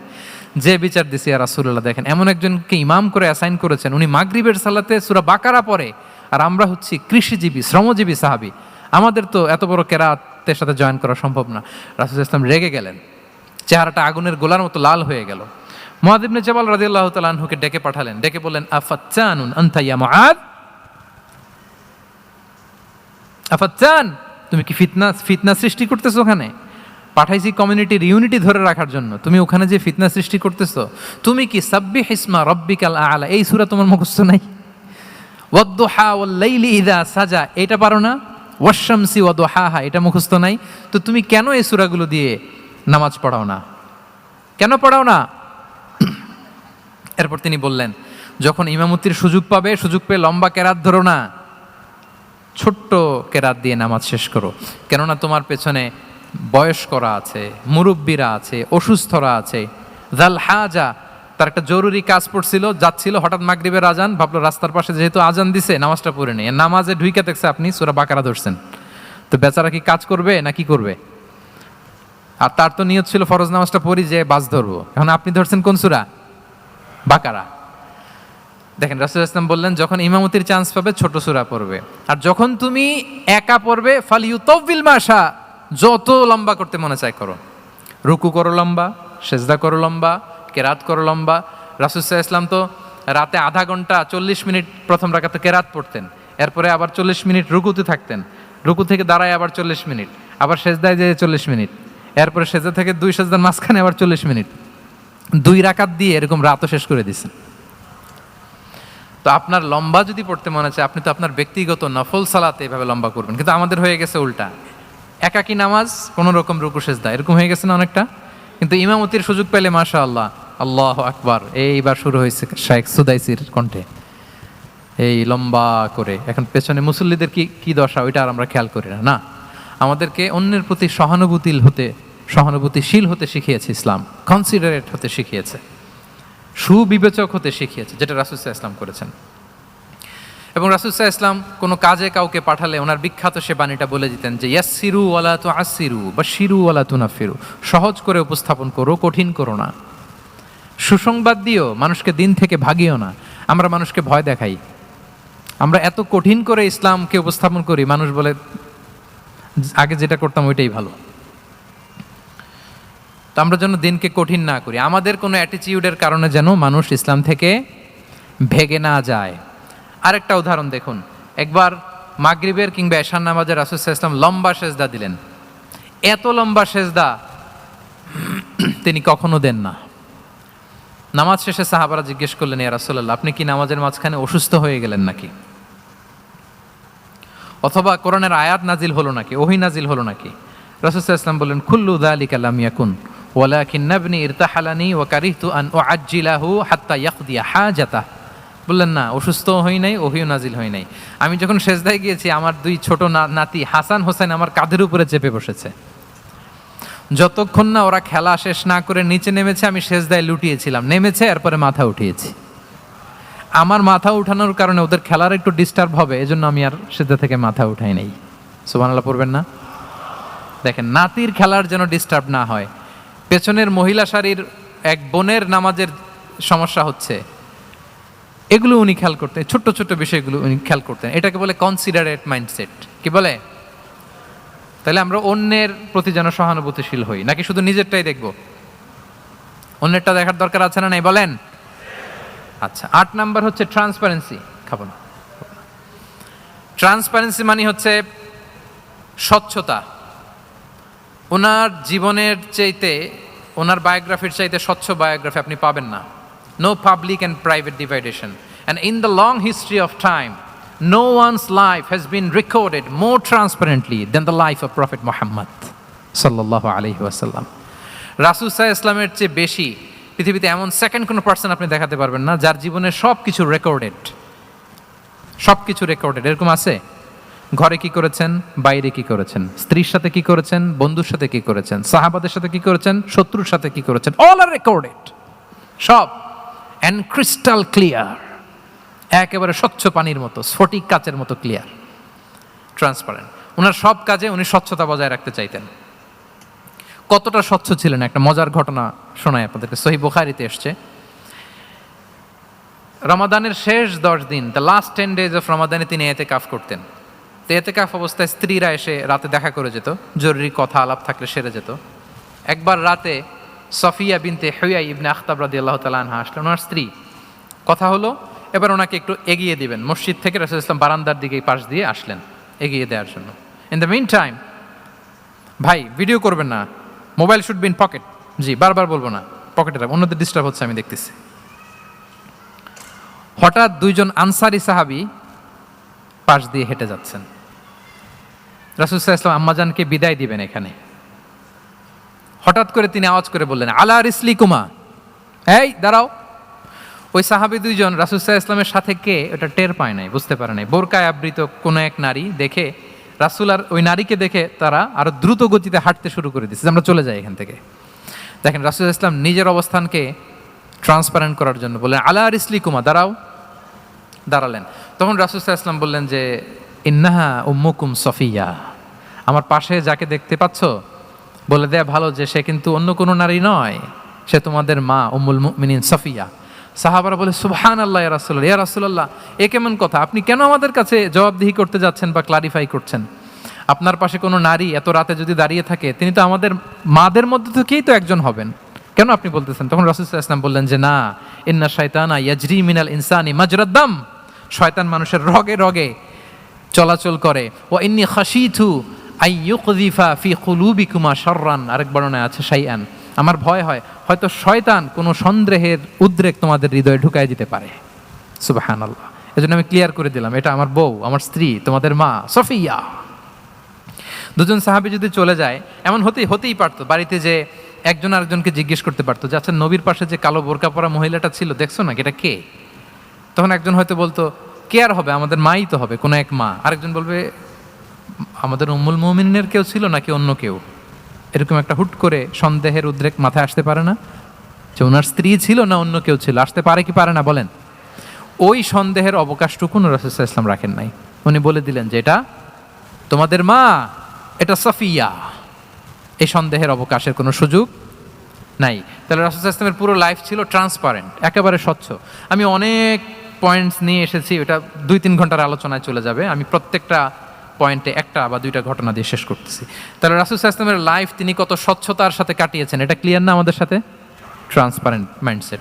9 নাম্বার হচ্ছে অ্যাপ্রিসিয়েটিভ। 9 নাম্বার কি? অর্থাৎ অন্যের প্রশংসা করা। আমরা অনেক সময় অন্য কেউ ভালো কাজ করলে অ্যাপ্রিসিয়েট করতে চাই না, আমরা গুণমুগ্ধ হই কিন্তু গুণগ্রাহী হতে চাই না। অন্যরে ক্রেডিট দিতে চাই না, তার ভালো কাজে স্বীকৃতি দিতে চাই না। হয়তো আমার দলের লোক না, বা আমার চিন্তার লোক না, বা আমার সার্কেলের লোক না, তার প্রশংসা করতে চাই না, তার গুণগ্রাহী হতে চাই না। এরকম মেন্টালিটি আমরা অনেকে ক্যারি করি না। রাসূল সাল্লাল্লাহু আলাইহি ওয়াসাল্লাম এটা করেননি। ভালো কিছু দেখলে মুসলিম হোক অমুসলিম হোক অ্যাপ্রিসিয়েট করতেন। Basically he develop the culture of appreciation. এটা আমাদের করতে হবে। আপনার ছেলে ভালো কিছু করেছে, অ্যাপ্রিসিয়েট করেন, ও কনফিডেন্স ফিরে পাবে। আপনার স্ত্রী ভালো রান্না করেছে, অ্যাপ্রিসিয়েট করেন, সে আনন্দিত হবে। আপনার বন্ধু ভালো কিছু একটা করেছে, তাকে ইন্সপায়ার করেন, অ্যাপ্রিসিয়েট করেন। রাসূল সাল্লাল্লাহু আলাইহি ওয়াসাল্লাম একবার এক বৈঠকে 8 জন সাহাবীকে 8টা কমপ্লিমেন্ট দিয়েছেন, 8টা অ্যাপ্রিসিয়েশন দিয়েছেন। তিনি বলেছেন, আরহামু উম্মতি বি উম্মতি আবু বকর। দেখেন, 8 জন সাহাবীর 8টা গুণের বর্ণনা দিচ্ছেন। তিনি বললেন, আমার উম্মতের মধ্যে সবচাইতে রহম দিলের সাহাবী হচ্ছে কে? সবাই বলুন তো কে? আবু বকর রাদিয়াল্লাহু তাআলা। এত রহম দিলের ছিলেন, উনি যখন আল্লাহ রাসূল সাল্লাল্লাহু আলাইহি ওয়াসাল্লামের ইন্তেকালের পরে মসজিদে নববীতে যখন নামাজে দাঁড়াতেন, কান্নার চোটে উনি কেরাতই পড়তে পারতেন না। কমপ্লেন করতো সাহাবারা যে আমরা তো কেরাত বুঝি না, একটু স্পষ্ট করে পড়েন, কান্না একটু থামান। কেন কাঁদতেন? কারণ উনি যখন নামাজে দাঁড়াতেন ওনার ফিলিংসটা হতো এরকম যে কাইফা আকুমু মাকামা রাসূলিল্লাহ, আমি রাসূলের জায়গায় কিভাবে দাঁড়াই? এখানে তো আমার রাসূল দাঁড়িয়ে ইমামতি করেছেন, আমি নবীর জায়গায় দাঁড়িয়ে কিভাবে নামাজটা পড়াই? এই অনুভব থেকে উনি যে কাঁদতে শুরু করতেন, এই কান্নার ধাক্কায় উনি আর তেলাওয়াতই আগাতে পারতেন না। আরহামু উম্মতি বি উম্মতি আবু বকর। আমার উম্মতের মধ্যে সবচাইতে রহম দিলের হচ্ছেন আবু বকর। ও আসাদ্দুহুম ফি আমরিল্লাহি ওমর। দেখেন, প্রশংসা করতেছেন। আর আমার উম্মতের মধ্যে আল্লাহর দিন বাস্তবায়নে সবচাইতে কঠোর হচ্ছে ওমর। মুনাফিকরা ওনাকে জমের মতো ভয় পেত, ইভেন শয়তান ভয় পেত। রাসূল সাল্লাল্লাহু আলাইহি ওয়াসাল্লাম বলেন, ওমর তুমি যদি এই রাস্তা দিয়ে হাঁটো, শয়তান যদি দেখতে পায়, শয়তান এই রাস্তা রেখে দিয়ে অন্য কোনো রাস্তা থাকলে ওইটা দিয়ে হাঁটে। সুবহানাল্লাহি বিহামদি। আমাদের অনেক সময় এমন হয় না যে আমাদের বাচ্চারা, ছেলেমেয়েরা খেতে চায় না, আমাদের নাতি নাতনিরা খেতে চায় না, মায়েরা খাবার নিয়ে পেছনে পেছনে ঘুরে, আর তখন ভয় দেখায়, এই রাত্রিবেলা তাড়াতাড়ি খাও, ওই যে বাঘ আসবে বাঘ, বিড়াল আসবে বিড়াল, তাড়াতাড়ি না খেলে কিন্তু ভূত আসবে ভূত। এরকম বলেন আপনারা? বলেন না? এ দায়িত্ব তো আপনাদের কাঁধে থাকে না তো? ওই যে আমাদের বোনরা বলতে পারবে। বোনরা খাবার নিয়ে ঠিকই রাত্রিবেলায় বাচ্চাদের পেছনে পেছনে এরকম দৌড়াতে হয়। তো কি বলতে হয় যে এই ভূত আসলো ভূত, ওই যে বিড়াল আসলো বিড়াল, কুকুর আসলো, এইগুলো বললে বাচ্চারা আবার ভয় পায়, তাড়াতাড়ি করে খায়। তো মদিনাতেও মদিনার বাচ্চারা খেতে চাইতো না। তো খেতে না চাইলে মায়েরা ভূত আসতেছে, ভাল্লুক আসতেছে এগুলো না বলে বলতো, হা হুয়া ইয়াতি উমর, ইয়াতি উমর, তাড়াতাড়ি খাও তাড়াতাড়ি খাও, ওই যে ওমর আসতেছে ওমর। সুবহানাল্লাহি বিহামদি। ওয়া আশাদ্দুহুম ফি আমরিল্লাহি উমর। আল্লাহর দিন বাস্তবায়নে সবচাইতে কঠোর ছিলেন ওমর রাদিয়াল্লাহু তাআলা আনহু। ওয়া আসদাকুহুম হায়াআন উসমান। সবচেয়ে লাজুক সাহাবী ছিলেন উসমান রাদিয়াল্লাহু তাআলা আনহু। শুধু অর্থ বলে যাই। ওয়া আকরাউহুম লিকিতাবিল্লাহি উবাই ইবনে কাব। সবচেয়ে কোরআনের ভালো কেরাত পড়তে পারতেন উবাই ইবনে কাব। আফরাদুহুম যায়েদ ইবনে সাবিত। উত্তরাধিকার বন্টনের নীতিমালা, ফারায়েজের জ্ঞান ছিল যায়েদ ইবনে সাবিত রাদিয়াল্লাহু তাআলা। ওয়া আ'লামুহুম বিল হালালি ওয়াল হারামি মুআয ইবনে জাবাল। এই উম্মতের হালাল হারামের স্পেশালিস্ট সাহাবী হচ্ছেন মুআয ইবনে জাবাল। আলা ওয়া ইন্না লিকুল্লি উম্মাতিন আমিনান ওয়া আমিনা হাদিহিল উম্মাহ আবু উবাইদা ইবনুল জাররাহ। সব উম্মতের একজন বিশ্বস্ত লোক থাকে, এই উম্মতের সবচাইতে বিশ্বস্ত লোক হচ্ছে আবু উবাইদা ইবনুল জাররাহ। দেখেন, 8 জন সাহাবীর 8টা গুণের কথা বললেন। আচ্ছা, রাসূল সাল্লাল্লাহু আলাইহি ওয়াসাল্লাম যখন সাহাবীদের প্রশংসা করেছেন, ওই সাহাবীদের কেমন লেগেছে বলেন তো? ফিলিংসটা ভালো লেগেছে না? হৃদয়ে জুড়িয়েছে, ইন্সপায়ার্ড হয়েছেন, মোটিভেটেড হয়েছেন, আরো ভালোর প্রতিযোগিতা কি করে করা যায়। সাহাবীদের মধ্যে সবচাইতে সুরেলা গলার কণ্ঠের অধিকারী ছিলেন আবু মুসা আল-আশআরী রাদিয়াল্লাহু তাআলা আনহু। তো রাসূল সাল্লাল্লাহু আলাইহি ওয়াসাল্লাম একবার রাত্রিবেলা তার বাসার পাশ দিয়ে যাচ্ছিলেন, দীর্ঘ সময় ওনার কণ্ঠের তেলাওয়াত শুনলেন। পরের দিন সকালে বললেন যে, আবু মুসা, তুমি তো চমৎকার গলায় তেলাওয়াত করো। আবু মুসা বলে, ইয়া রাসূলুল্লাহ, আমি তো কোনোদিন আপনার সামনে দাঁড়িয়ে তেলাওয়াত করি না, আপনি কি করে জানলেন? রাসূল সাল্লাল্লাহু আলাইহি ওয়াসাল্লাম বললেন, গত রাতে তুমি যখন তেলাওয়াত করছিলে, আমি তোমার ঘরের পাশ দিয়ে যাচ্ছিলাম, আমি মনোযোগ দিয়ে শুনেছি। আবু মুসা বলে, ইয়া রাসূলুল্লাহ, আপনি আমার তেলাওয়াত শুনতেছেন, ওইটা জানলে তো আমি ফজর পর্যন্ত তেলাওয়াত চালিয়ে যেতাম, হাত্তাল ফাজার, আমি তেলাওয়াত চালিয়ে যেতাম ইয়া রাসূলুল্লাহ। আল্লাহ রাসূল সাল্লাল্লাহু আলাইহি ওয়াসাল্লাম তখন বললেন, লাকাদ উতিতা মিজমারান মিন মাজামিরি আলি দাউদ। হে আবু মুসা, দাউদ আলাইহিস সালামের গলায় আল্লাহ তাআলা যেমনি সুরের ঝংকার দিয়েছেন, এই উম্মতের মধ্যে তোমার গলায় আল্লাহ সেই সুরের লহরী ঢেলে দিয়েছে। বলেন এই অ্যাপ্রিসিয়েশন যখন রাসূলের মুখ থেকে পাইলো কেমন লাগবে ওনার? বলেন। এখানে ধরেন আপনি কেউ হাফেজে কোরআন, শেখ সুদাইস যদি বলে যে মাশাআল্লাহ মাশাআল্লাহ আনতা কারিউল কুররা, আপনাকে যদি এটা বলে কেমন লাগবে আপনার? হ্যাঁ, সারা দুনিয়া তো এটা বলে বেড়াবেন যে শেখ সুদাইস আমার রেসিটেশনের প্রশংসা করেছে, খাবার ইমাম আমার প্রশংসা অ্যাপ্রিসিয়েট করেছে। আর স্বয়ং রাসূলুল্লাহ সাল্লাল্লাহু আলাইহি ওয়াসাল্লাম যখন বলে তোমার গলায় আল্লাহ সুরের ঝংকার ঢেলে দিয়েছে, তখন ওনার কেমন লেগেছে? এজন্য আপনার ছেলে মেয়ে স্ত্রী বন্ধু আপনার সার্কেলের কেউ কোনো ভালো কাজ করলে কৃপণতা করবেন না, অ্যাপ্রিসিয়েট করুন। রাসূল সাল্লাল্লাহু আলাইহি ওয়াসাল্লাম অ্যাপ্রিসিয়েশন আমাদেরকে শিখিয়েছেন। ইভেন মুখাইরেক নামে এক ইহুদি ছিল, মদিনার সব ইহুদিরা বিট্রে করেছে, কিন্তু এই মুখাইরেক নামে এক ইহুদি উহুদের যুদ্ধে মুসলিমদের পক্ষে লড়াই করে নিহত হয়েছে। সে তার কথা রেখেছে। মুসলিম সাহাবীদের শহীদদের লাশের সাথে যখন এই ইহুদি তার লাশও আনা হলো, রাসূল সাল্লাল্লাহু আলাইহি ওয়াসাল্লাম তার দিকে তাকায় বললেন মুখাইরিক খায়রু ইয়াহুদ, Mukhairiq is the best among Jewish. তিনি বললেন মুখাইরিক, এই পৃথিবীতে যত ইহুদি আছে এখানকার ইহুদিদের মধ্যে মুখাইরিক হচ্ছে সবচেয়ে শ্রেষ্ঠ ইহুদি। দেখেন মুখাইরিক কোন ধর্মের ছিলেন? মুসলিম নাকি? কোন ধর্মের? ইহুদি হওয়ার পরেও তাকে অ্যাপ্রিসিয়েশন করতে রাসূল সাল্লাল্লাহু আলাইহি ওয়াসাল্লাম ভুলেন নাই। তাহলে আমরা যেন অ্যাপ্রিসিয়েটিভ মাইন্ডসেটের অধিকারী হই। কটা গেল? 10 নম্বরে হচ্ছে ফ্লেক্সিবল। 10 নম্বরে কি? ফ্লেক্সিবল, মানে কোনো বিষয়ে খুব অনড় হয়ে থাকা, এটা রাসূল সাল্লাল্লাহু আলাইহি ওয়াসাল্লাম ছিলেন না, ফ্লেক্সিবল ছিলেন। আমরা অনেক সময় বলি না যে ভাই আপনি কি 9টায় আসতে পারবেন না 10টায়? বলে আম ফ্লেক্সিবল উইথ দিস, মানে যেটা বলবেন আমার সমস্যা, এরকম ইজি গোয়িং ছিলেন উনি, গো ধরে থাকতেন না, যে কোনো পরিস্থিতিকে সামলে নিতেন। ফ্লেক্সিবল হচ্ছে যে কোনো পরিবেশ পরিস্থিতির সাথে নিজেকে মানিয়ে নেওয়া, খাপ খাওয়া, নিজেকে সামলে নেওয়া, সলিউশন বের করে ফেলা, এটা রাসূল সাল্লাল্লাহু আলাইহি ওয়াসাল্লামের ছিল, এটাকে বলে ফ্লেক্সিবল মাইন্ডসেট। নাজরানের 60 জন খ্রিস্টান পাদ্রী এসেছিল মদিনায় দেখা করতে। কোন ধর্মের? খ্রিস্টান। সবাই আওয়াজ করে বলুন কোন ধর্মের? খ্রিস্টান। এখন এত মানুষকে সম্মানিত মেহমান উনি কোথায় বসতে দিবেন? পরামর্শ করলেন কোথায় বসতে দেওয়া যায়। এক সাহাবী বলে আমার কাছে কিছু খেজুর পাতা আছে, ওটা বিছায়া একটা জায়গা করি ওখানে বসি। রাসূল সাল্লাল্লাহু আলাইহি ওয়াসাল্লাম বললেন না, দামি মেহমান, এটা হয়? আরেকজন বলে বিকেল বেলায় তো সূর্য পড়ে যাবে, পাহাড়ের ছায়ায় উহুদ পাহাড়ের ওই পাশে যেয়ে বসি। রাসূল সাল্লাল্লাহু আলাইহি ওয়াসাল্লাম বললেন না, এটাও তো হয় না। বলতে বলতে ওই 60 জন পাদ্রী চলেই আসছেন এই মানে বিদেশি মেহমান, ফরেন ডেলিগেশন। কি করবেন? রাসূল সাল্লাল্লাহু আলাইহি ওয়াসাল্লাম 60 জনকে মসজিদে নববীর ভেতরে নিয়ে বসালেন। সুবহানাল্লাহ পড়তে পারলেন না? মসজিদে নববীর ভেতরে বসালেন। এবং সিরাতে ইবনে ইসহাকে এসেছে যে তখন ওদের আবার ইবাদতের সময় হয়েছে, রাসূল সাল্লাল্লাহু আলাইহি ওয়াসাল্লাম তাদেরকে ইবাদতেরও সুযোগ দিয়েছেন।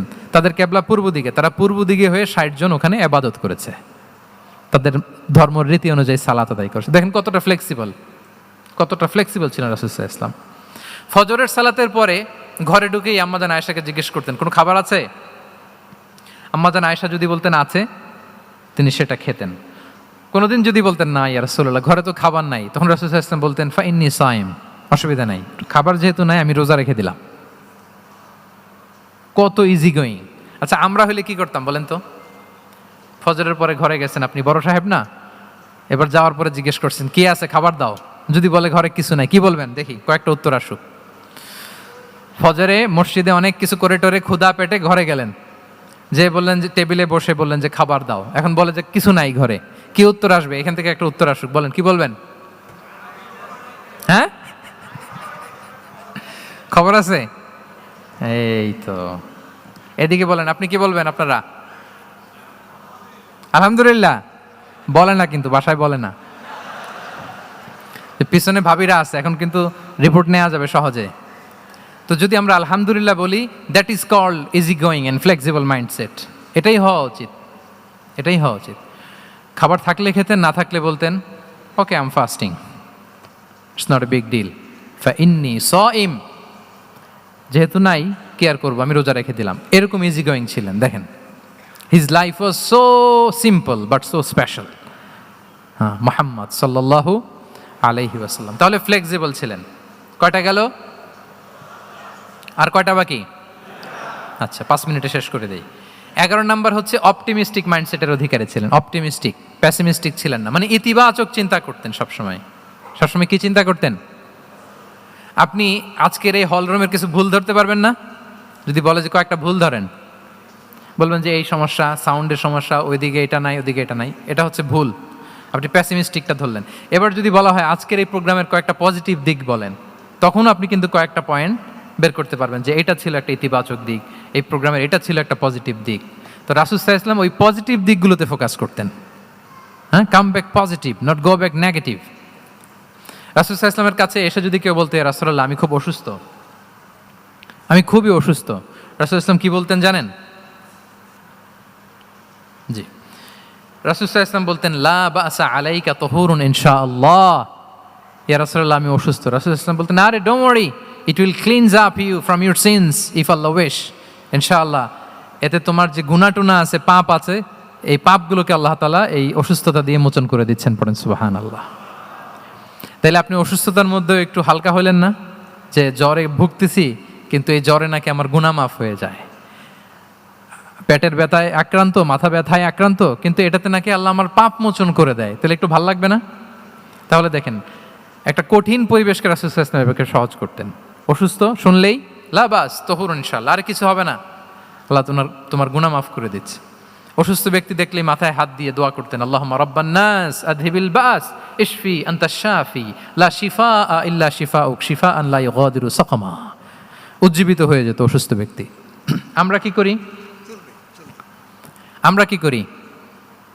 কাউকে অসুস্থ দেখলে, রোগাক্রান্ত দেখলে, ওই রোগে সবচাইতে কষ্ট পেয়ে যে মারা গেছে তার ঘটনা বলা শুরু করি, যে হায় রে ভাই আপনার ক্যান্সার, আমার এক খালা ছিল ক্যান্সারের 4th স্টেজে চলে গেছিল, 14টা কেমো দেয়া লাগছে, এই যে ফিরিস্তি একেবারে ওনার দাফন কাফন পর্যন্ত। এখন বলেন ওই লোক যাও সুস্থ ছিল, এখন আর সুস্থ থাকবে?